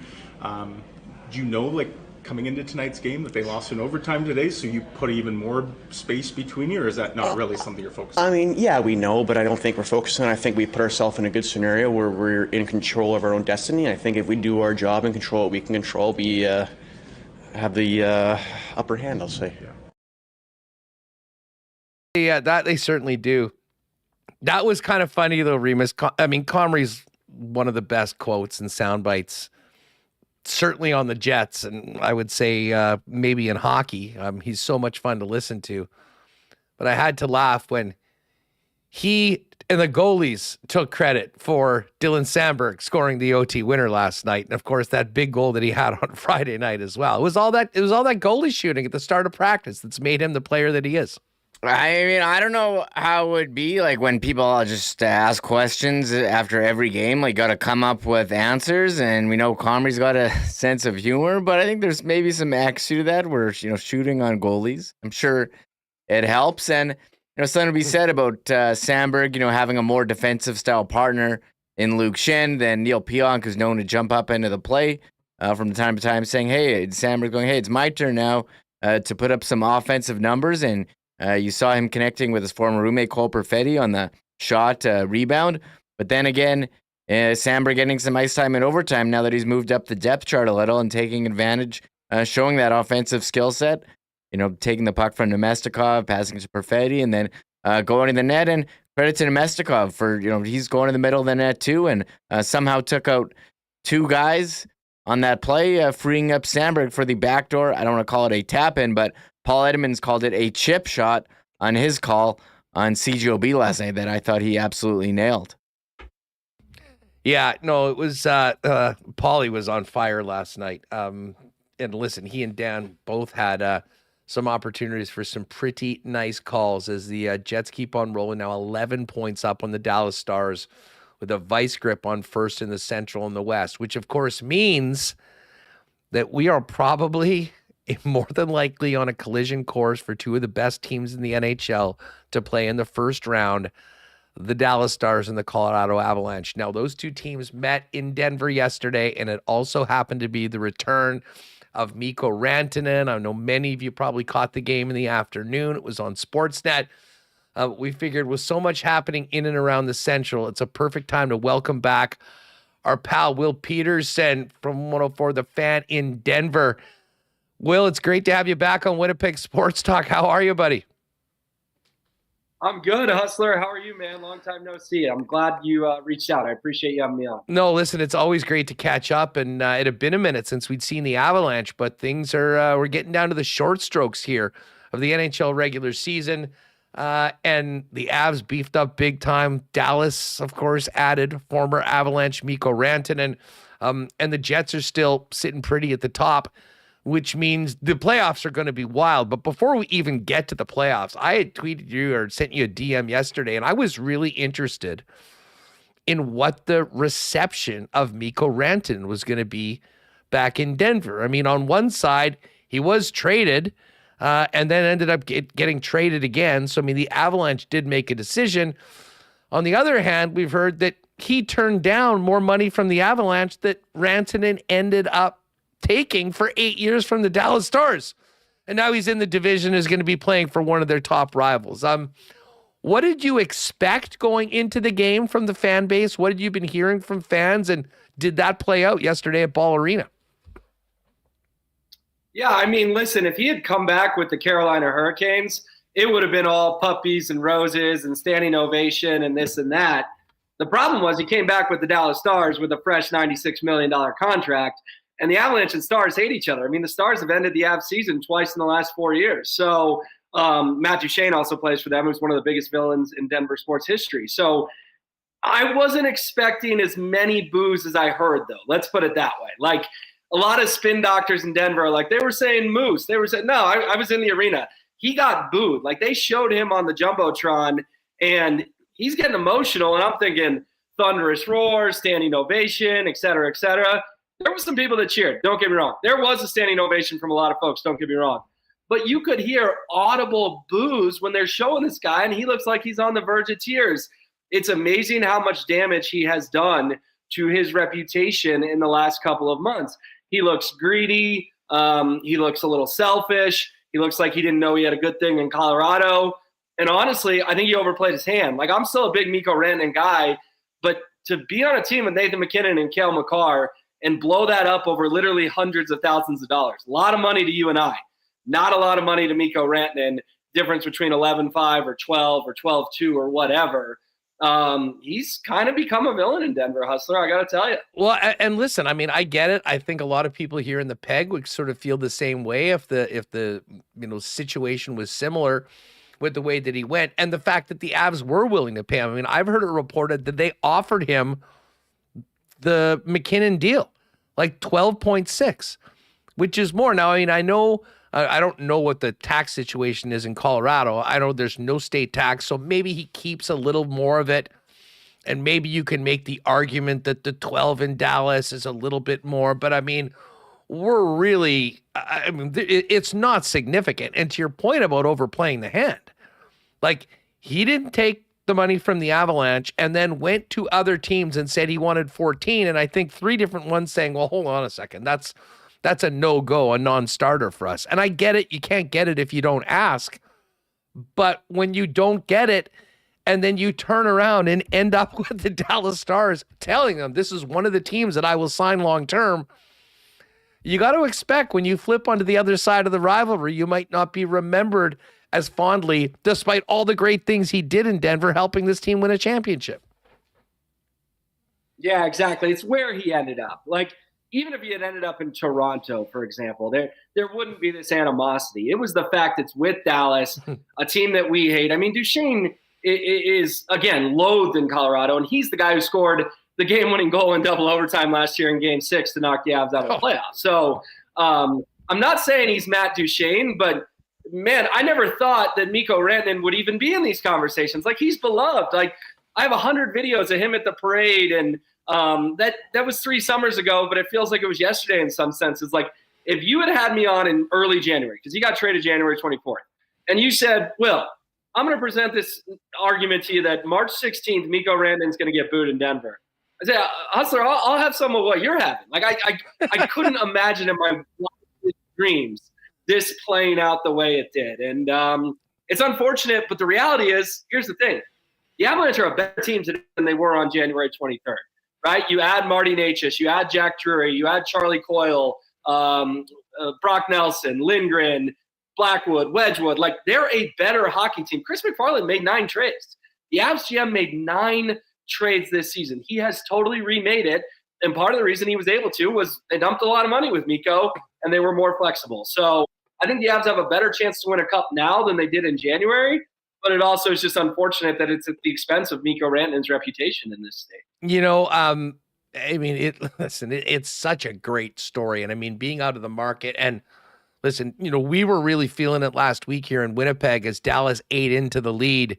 And you realize that, listen, if you drop out of first place, you are guaranteed to be playing, well, then it's the Colorado Avalanche in the first round. Like, no disrespect to the teams battling for the second wild card, but there's another weight class or 2 before you get to the top 3 of the Central Division. So, I mean, it is a hugely beneficial to the team that wins. And now with what the Jets did, winning in regulation against Dallas, winning again last night, they got an 11-point lead. There's 14 games left for Winnipeg. I mean, it would take a lot bad for the Jets not to finish in first, which of course means we're probably getting Colorado, Dallas in round 1. Yesterday was a bit of a precursor for that. I mean, a lot of it was about Rantanen's return, but it also was the last sort of dress rehearsal before these teams likely play. Fill us in on the game, because it did seem like Colorado was in control of the game, and then Dallas showed that quick strike offense, and all of a sudden it was going to extra time. Yeah, I mean, the Avalanche dominated for 58 minutes of that game, and Jared Bednar said as much in his post-game press conference. Unfortunately, they're trying to track down Dallas for home ice in that likely series, as you mentioned, and by gagging the 3-1 lead, you look up 20 seconds later, it's 3-3. The Avalanche gifted the Stars a point. I mean, it was nice that Cale Makar got the winner in overtime. Obviously, you're happy with the 2, but even the vibe in the dressing room after the game, talking to the guys, they were like kind of stunned we didn't win that game in regulation, and that could be a point we regret. But the good news is the Avalanche did look like the better hockey team. Now, I'm not going to sit here and predict Avs in 6 or whatever. I can't do that today. But I do think that for a confidence boost, because this feels inevitable, I think the Avs walked out of that arena going, oh, we can definitely beat those guys in round 1. And I think Dallas walked out of that arena going, uh-oh, should we be looking at flights to Cabo at the end of April? Because you're right, these are 2 of the 4 best teams in hockey. We could go on and on about how flawed the playoff format is, but it is what it is. They're going to have to play each other. And unfortunately, to me, it feels like a second-round series or maybe even a Western Conference final, not a first-round series, and that's what we're going to get. But I do think big boost of confidence for the Avs based on how they dominated the majority of that game yesterday. Yeah, certainly around here, we'll be hoping for a 7-game series, tons of overtime. I mean, basically 2 teams beating the hell out of each other. And then, you know, hopefully Winnipeg will be there in the second round waiting for whoever lasts. I mean, it's the same thing in the second round. I mean, whoever is playing, assuming that the Jets are in there with, you know, their record where it is right now, I mean, that certainly is probably the best series that we'll get in the West at any point based on what the Pacific Division hasn't done so far and where things are at. But let's talk about where the Avs are right now, post-trade deadline. Full disclosure, I mean, the amount of time we talked about Brock Nelson and how good he'd look in a Jet jersey was significant.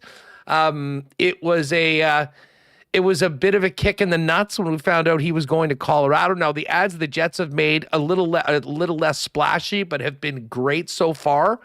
But he was a guy that was looked to be a difference maker, and not only did they not get him, but he's going into the division.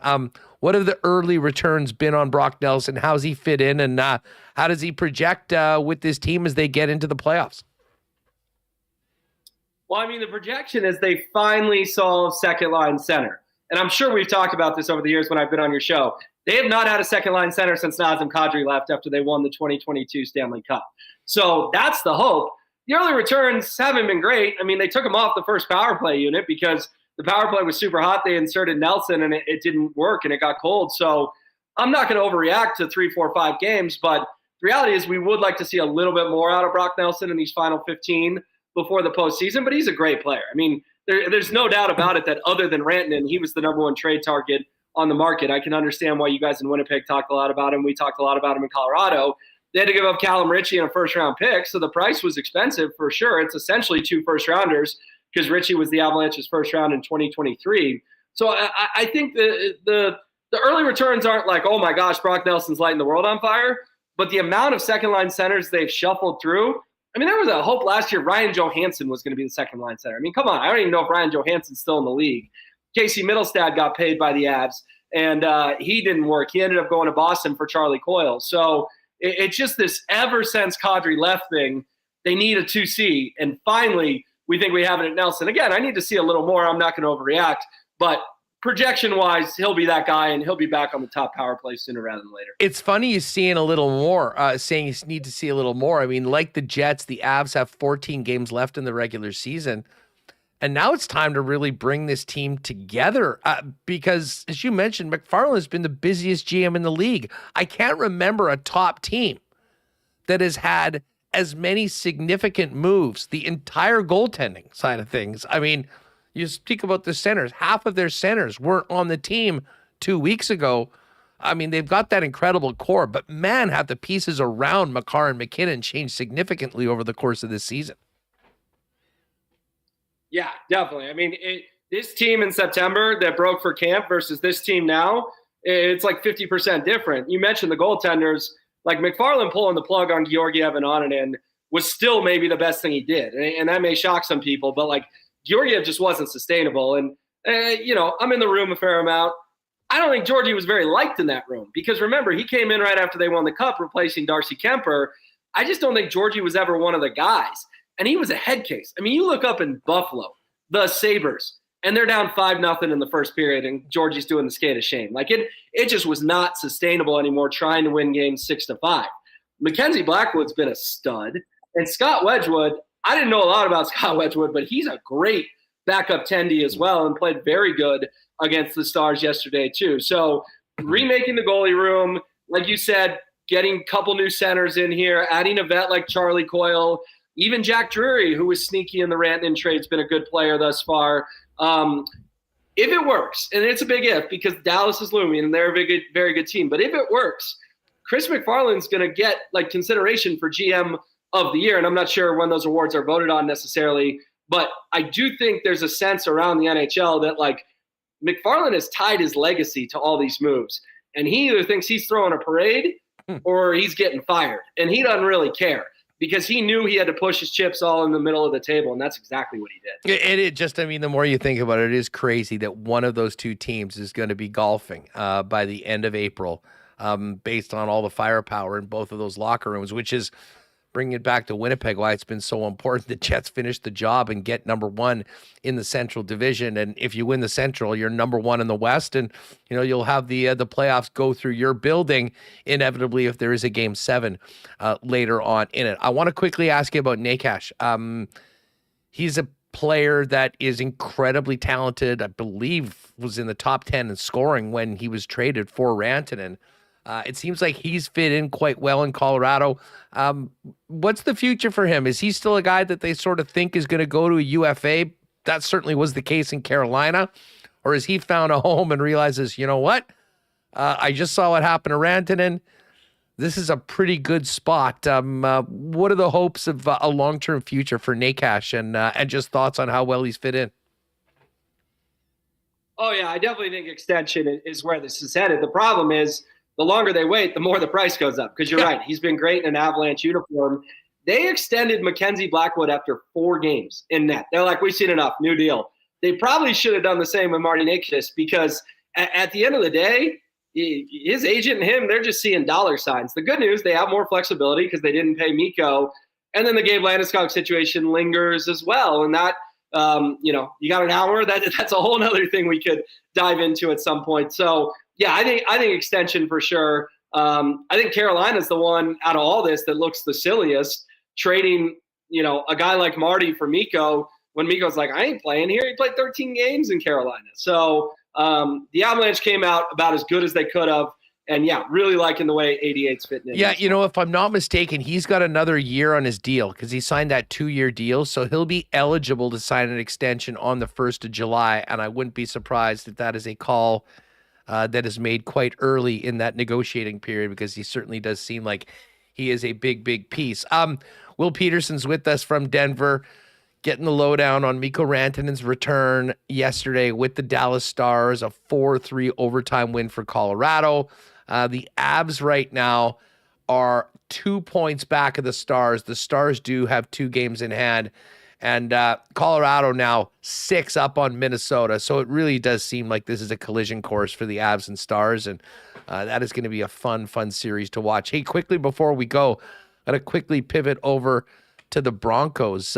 What's up with the Broncos? Have they done much in free agency? And listen, they had a really nice season last year. It seems like they've got their young quarterback. Sean Payton's now been around for a couple years.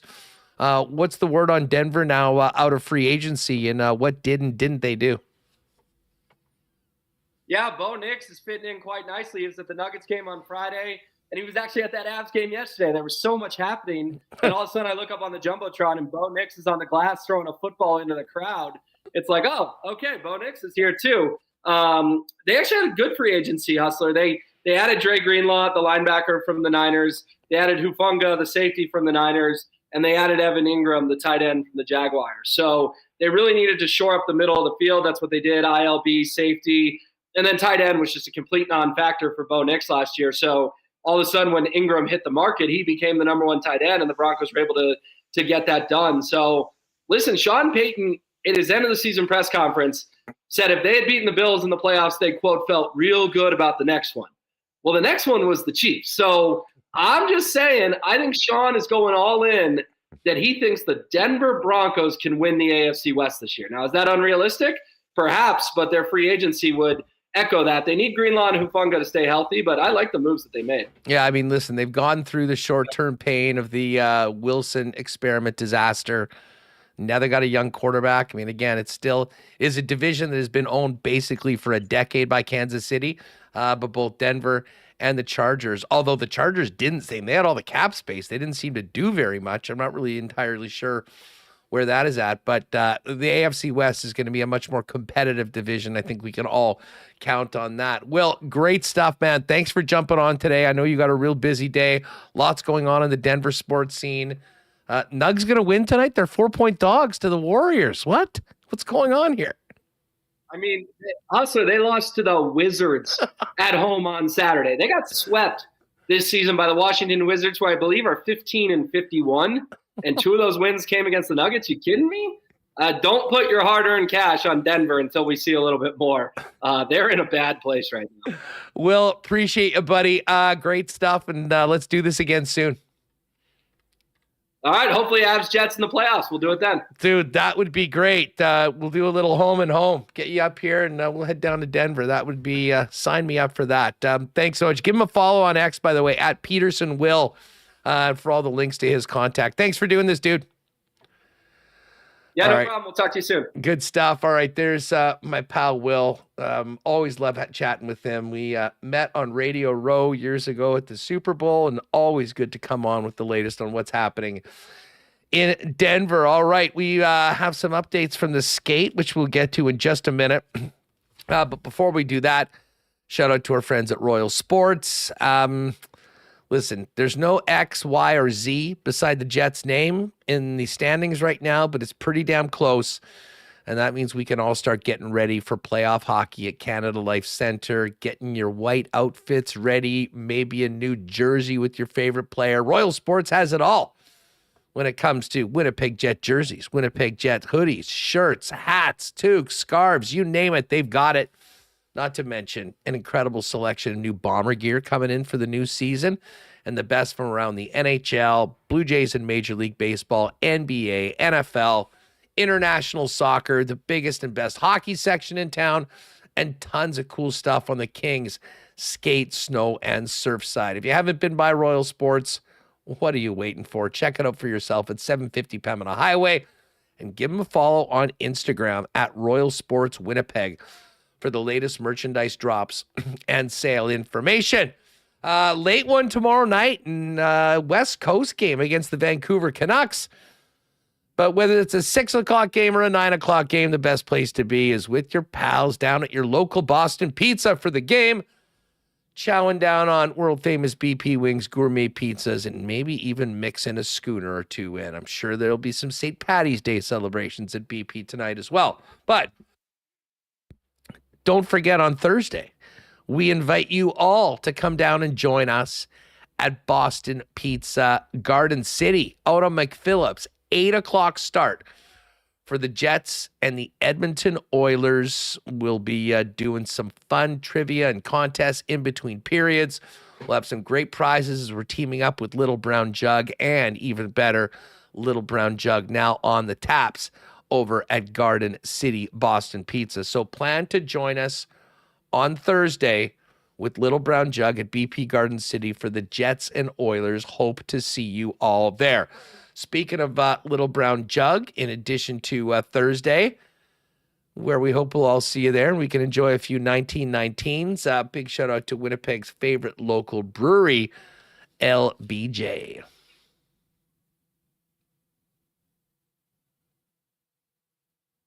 Day in and day out, learning new techniques, approaching new concepts, and living out the thrill of achieving your goals. Building a craft beer is no different. While you spend your hours on the ice, we spend ours here, brewing our trademark beer. Again, and again. Here's to pushing the status quo and challenging ourselves to build something memorable. 1919 by Little Brown Jug. All right, great stuff with Will. Lots of good Jets talk today. We are going to get the latest from the GM meetings in just a minute, but I did want to take this opportunity to congratulate the University of Manitoba Bison's women's volleyball team on a national championship. Man, the Investors Group Athletic Center was packed last night. Manitoba wins in a thriller, and Ken Bentley in his 39th season. What an incredible story, with two of his daughters on the team, win the national championship, beating Montreal. You can see the chaos, including whatever happened in the background with the cheerleaders on that play. But just an epic season. Can we take a little bit of credit for the WST bump when Bentley joined us? I guess they were on a 14-game winning streak, Remis. We can't really take too much credit for it, but what an event over the course of the weekend, and what a great ending with the brown and gold, the Manitoba Bisons, winning a national championship. Pretty awesome. Packed house yesterday at the IGAC, and very exciting to see, home court national championship win. Yeah, pretty exciting. That was a great conversation we had with Ken Bentley a couple weeks ago, and I think we'll set something up for tomorrow after all the festivities have calmed down. I'm sure has a couple green beers after that one, right? No doubt. Hey, play this again, that video again. And folks, just before you do it, keep an eye on the top left corner. While all the women are celebrating on the court, one of the, I guess, the cheer team or something like that starts doing that. Okay, watch this. This is what you're going to want to pay attention to. Oh!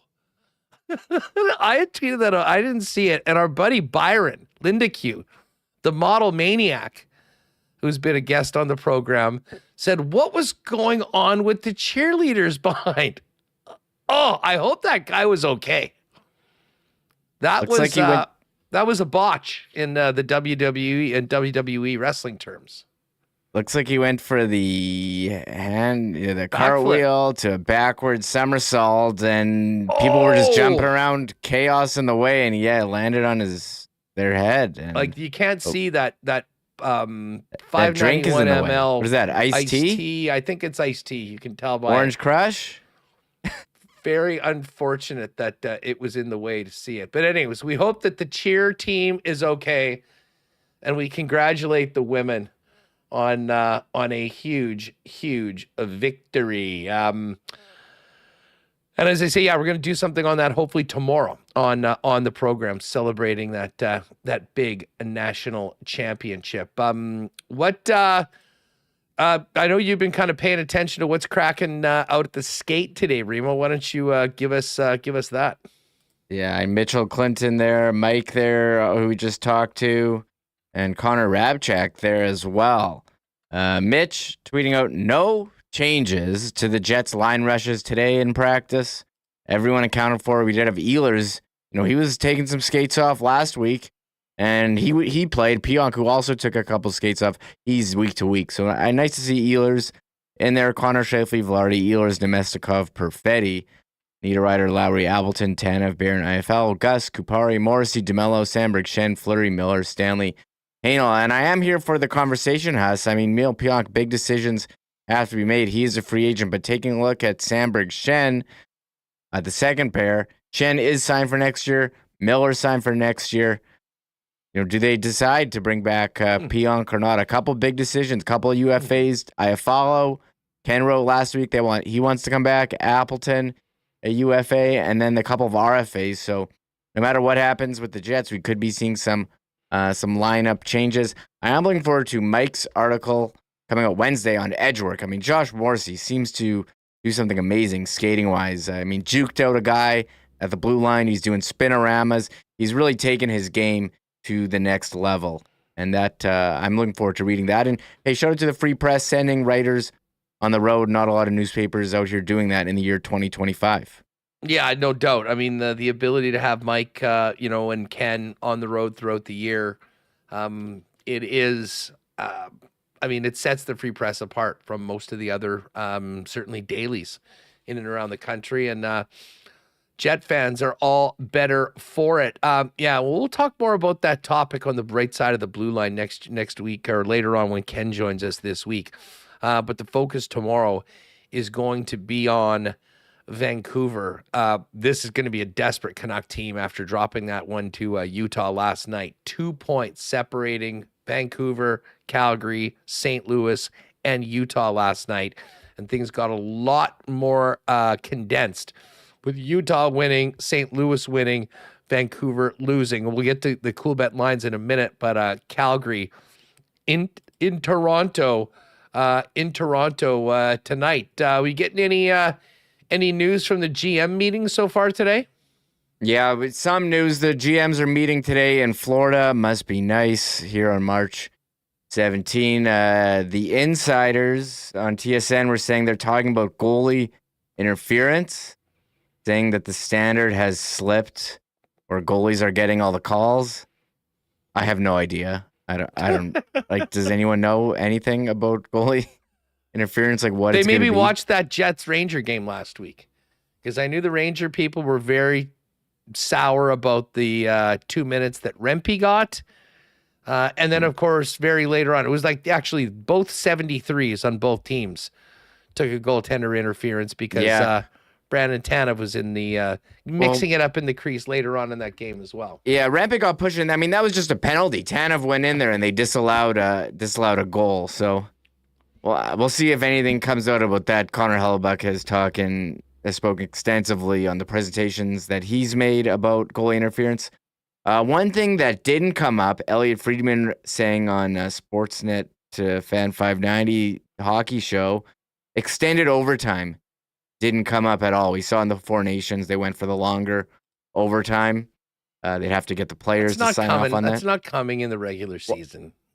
One thing I'd like to see is have no over and back on the blue line or red line. One thing that bothers me with overtime is I feel like guys start to game.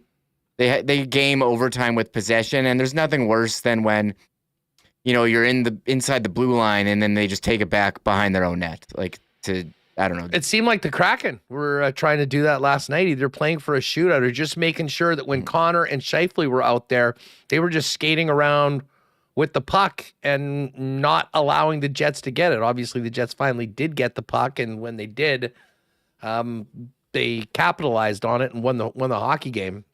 But for sure, we've seen that before. And frankly, we've seen the Jets do that a little bit, starting with Adam Lowry in some overtime situations against a team like Colorado, and try to hold the puck for the first minute until McKinnon has to go off, and then you bring your guys out right now. I would be in support of the bringing it back over center. I think that would improve it. I am not holding my breath for extended overtime, though. The amount of how taxing it is to a small group of players that usually play in it. And listen, I mean, they're talking about things like going to 84 games. The last thing the NHL needs is more regular season games. Let me be very, very clear on that. And I guess they're also clarifying NCAA. Like, one thing that'll come out of this a little bit, but is a developing story, is really the future of the landscape of hockey at lower levels. The NCAA rulings, presuming that CHL players will be eligible and can move from the Brandon Wheat Kings to Notre Dame or UMass or UND, I think is going to really change, the landscape. And we're going to probably see Canadian junior hockey be maybe less of a, 16 to 20-year-old league. And I think the top players in the league are going to be more 17 and 18. And you will see teams and players make that jump. I also wonder whether the whole American Hockey League rule, where CHL players drafted have to go back to their CHL team as 19-year-olds, as opposed to the American Hockey League. I think all of that is going to be up for discussion. And maybe the funniest one, Reem, and I don't know what they're talking about or what they're going to do, but concern about if Ovechkin breaks the record and then there's an offside challenge. Yeah, I don't know what you can really discuss, but in the stand-up that on TSN, Chris Johnston noted that, you remember last week, Nathan McKinnon scored his 1,000th point and everyone went on the ice and it was disallowed. And what if Ovechkin were to break the record and there's some ridiculous offside review on some minuscule thing that happened 2 minutes earlier, and the celebration is actually watching the ref point, it's a goal. I don't know what you do about that, but we talked before the show, if you're gonna have offside reviews, which I think it's been shown that the refs are pretty good at determining offside, except for that one play, the Duchesne one that led to this whole can of worms opening. That's just what it's gonna be. So hopefully it's not that, so the guys can go on and celebrate. I'm sure it'll be a big, stoppage in play, but would be kind of funny if you're sitting there, watching, zoomed in slow motion for 5 to 10 minutes trying to figure out if this skate is or is not on the line. It's the dumbest. I think it's the dumbest review. It's so unnecessary. It all goes back to one terrible call. It was a massive overreaction, and here we are. One other thing Elliot Friedman had mentioned from a Four Nations debriefing was the talk about the access to players who get hurt. Boston is still pissed off about the way things were handled with Team USA and Charlie McAvoy. Now, I have to admit, Remis, I do wonder whether this would have been as much of an issue if Bruins GM Don Sweeney was not part of Team Canada.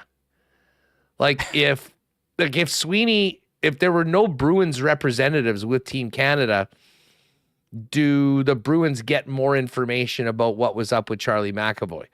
I don't know the answer to that.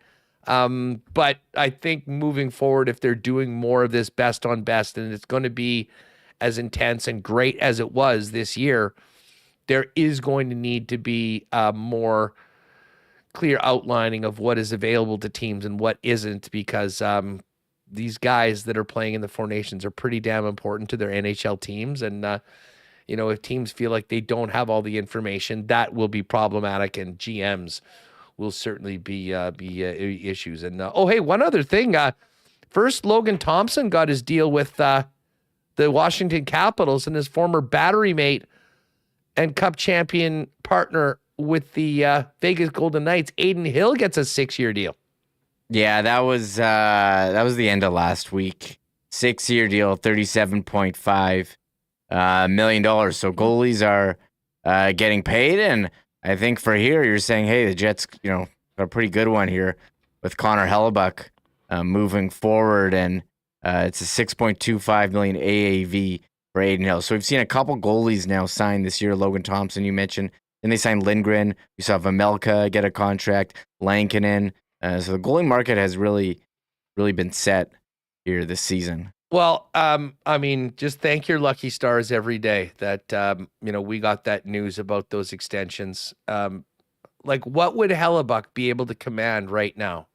Since he signed that deal, he's won the Vezina. He's going to win the Vezina again. And you're going to hear a lot more on this program about why he should win the Hart Trophy, because I think that people are sort of waking up and realizing what the hell is going on in Winnipeg. Oh, Connor Hellebuck is putting up historic numbers right now for the Winnipeg Jets. Now, again, you need a good team in front of you to do that.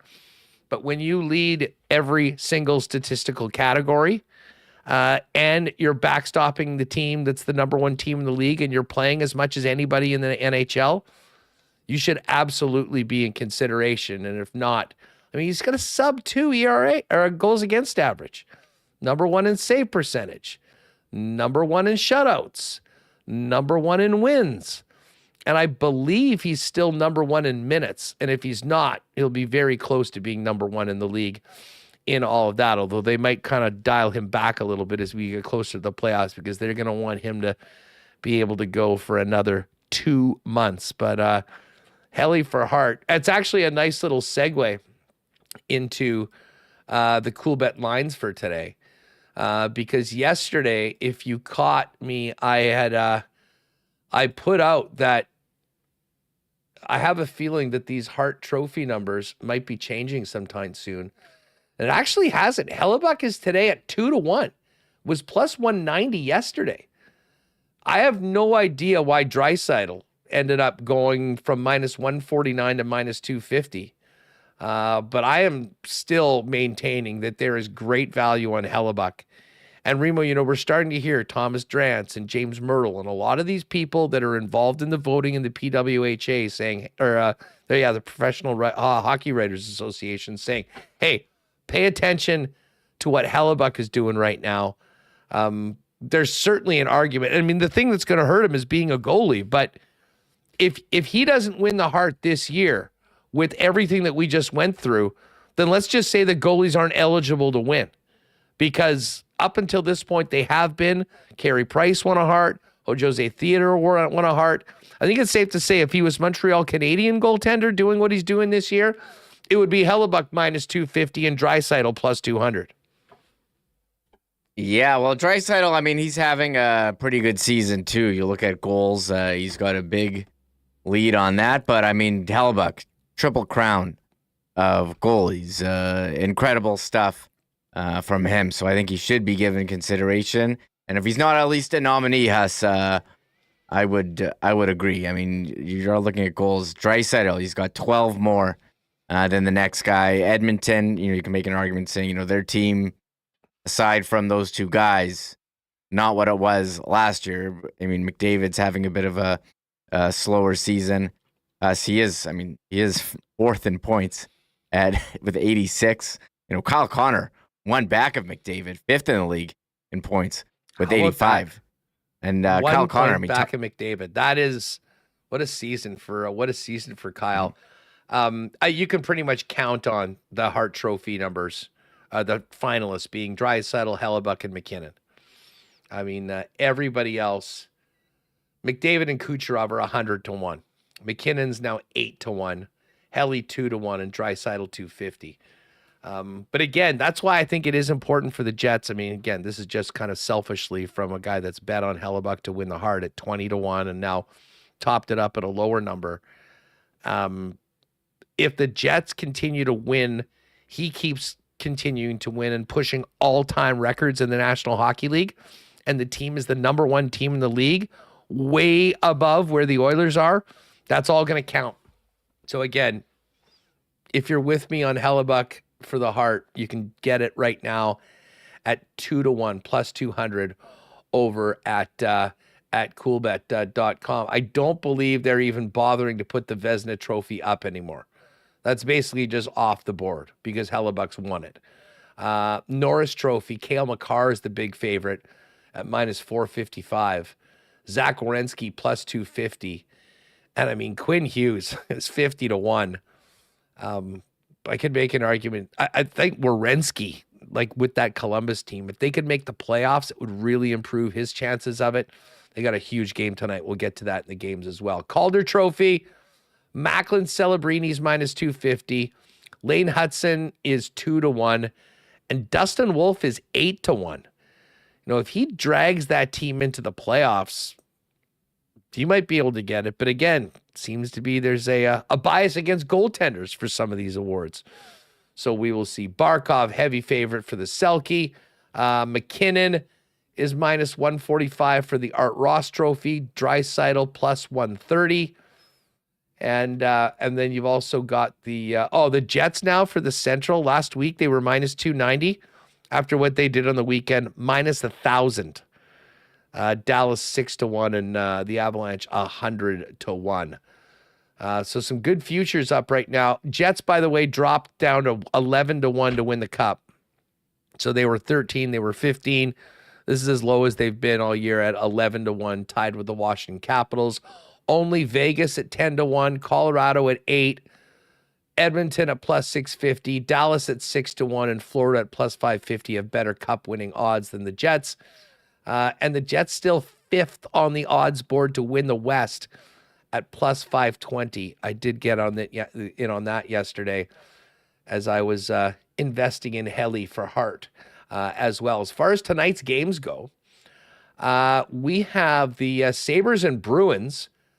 I cannot remember the Sabres being a road favorite maybe at any point this season. This is basically a pick 'em. It's come down, but the Bruin defense core is just decimated with no Hampus Lindholm and no Charlie McAvoy.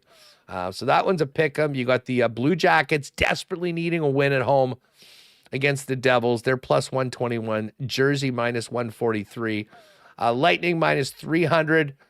Favorites at home to the Philadelphia Flyers.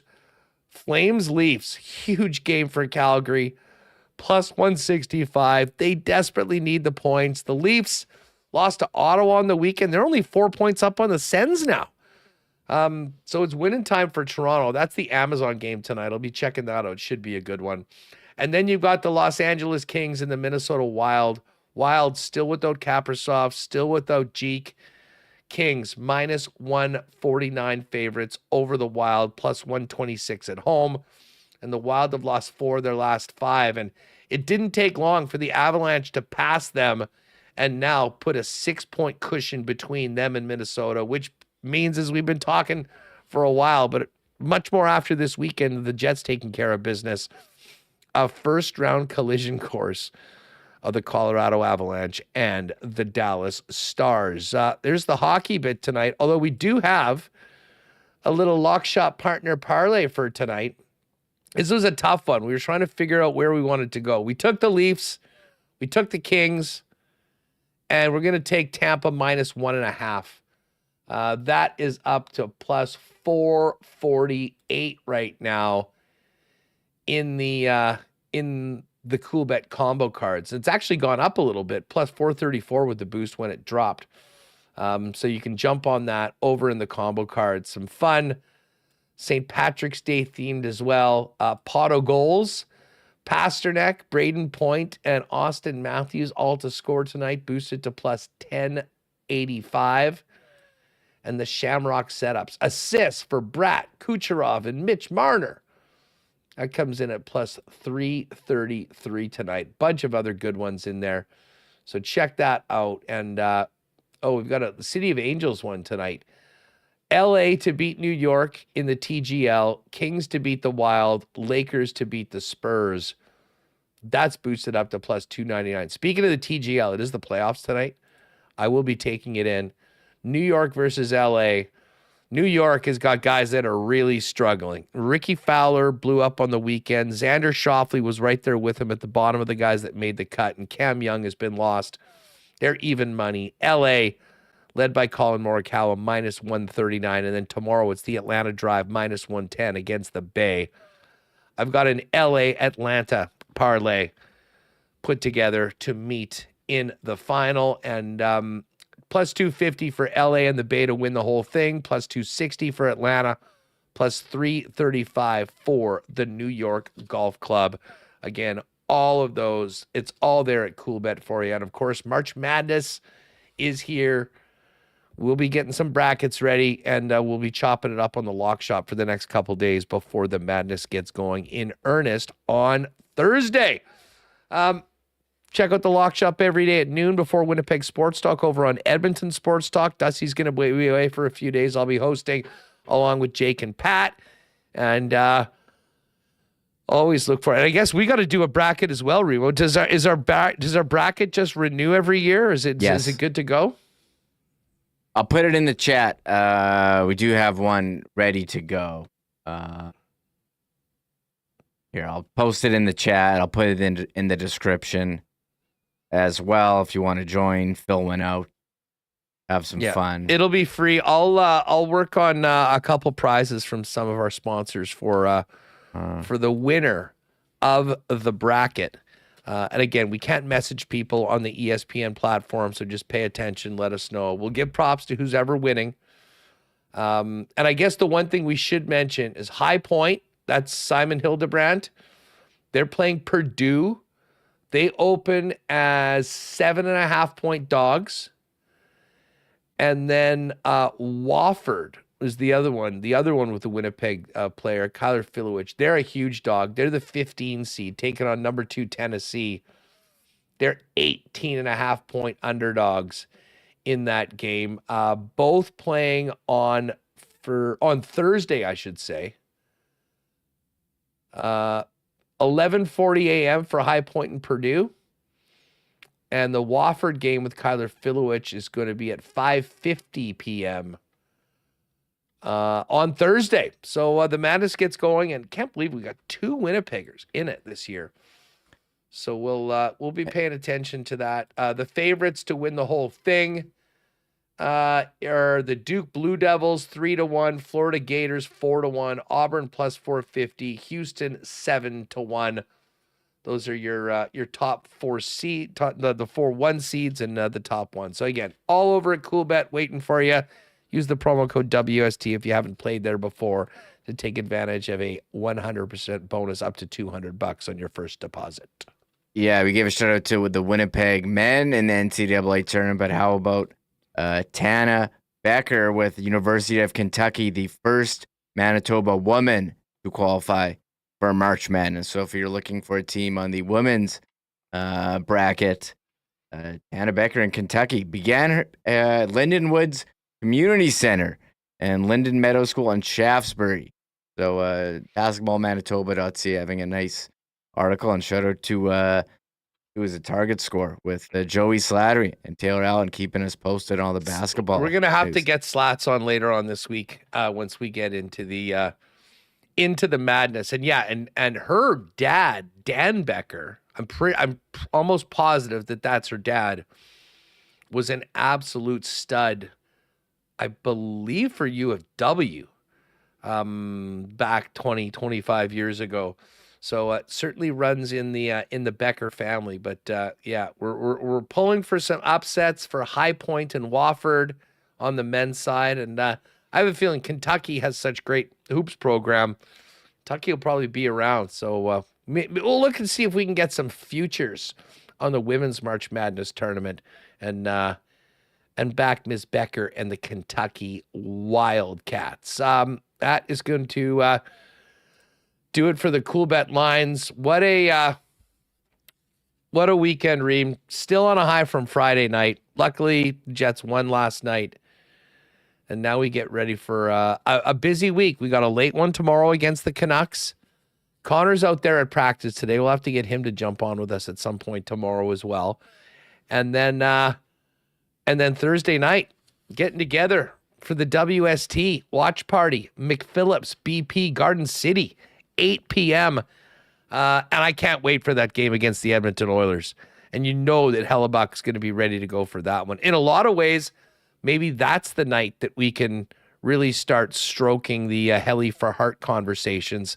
He can come up with a big game in Edmonton, and maybe we'll see that plus 200 disappear down to about even money, because I think it should be a neck-and-neck race. I mean, it doesn't make a lot of sense that Leon Draisaitl is such a big favorite right now, and I think we've seen that quite a bit, but I'm not sure people have realized what an incredible historic season that Hellebuck is putting together.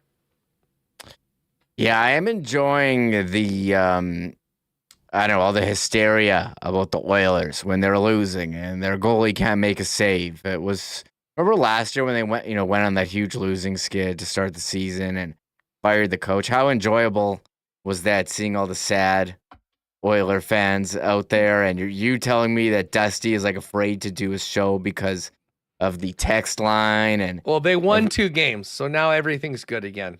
Everything's good again. It's good now. But Hyman was hurt yesterday. He tweeted out Kasperi Kapanen getting the most undeserved promotion to the top line in hockey history. He had 1 goal since the 1st of January, and yet was up there yesterday when Zach Hyman wasn't able to go. But yeah, we'll get Gazzola on Thursday, I'm sure, getting ready for the game. But plan to join us on Thursday night if you're able to, 8 p.m. Garden City BP. And if you are going to bring a crew of people, you need some room, call ahead. You can reserve a table. They'll be happy to help you out on that. We'll go down, get some great eats, enjoy a few 1919s. Now that Little Brown Jug's on tap there. Give away some fun prizes and hopefully see another big win for the Winnipeg Jets. Tomorrow, we'll focus it on Jets Canucks. We'll have Matt Sakaris from Vancouver with the latest on the home team. As we mentioned, Connor's there for a few days and will be at the game tomorrow. So we'll get him to jump on with us and much more, hopefully a little bit more on the national champion U of M women's volleyball team as well. That's going to do it for us, everybody. Have a great night. Enjoy the games, a little TGL action, maybe some St. Patrick's Day festivities. Wherever you are, do it safely tonight. And join us tomorrow, 1 p.m., right here, Winnipeg Sports Talk, live on YouTube. And a little later on in the afternoon, fresh and hot into your podcast feed. If you're with us right now, hit that thumbs up before you leave. Make sure you're subscribed to the channel. And make sure you join us tomorrow at 1 right here on Winnipeg Sports Talk. Oh my God! Oh! Shut it down! Let's go home! Thanks for tuning in to Winnipeg Sports Talk Daily. Make sure to subscribe on YouTube and your favorite podcast feed at winnipegsportstalk.com.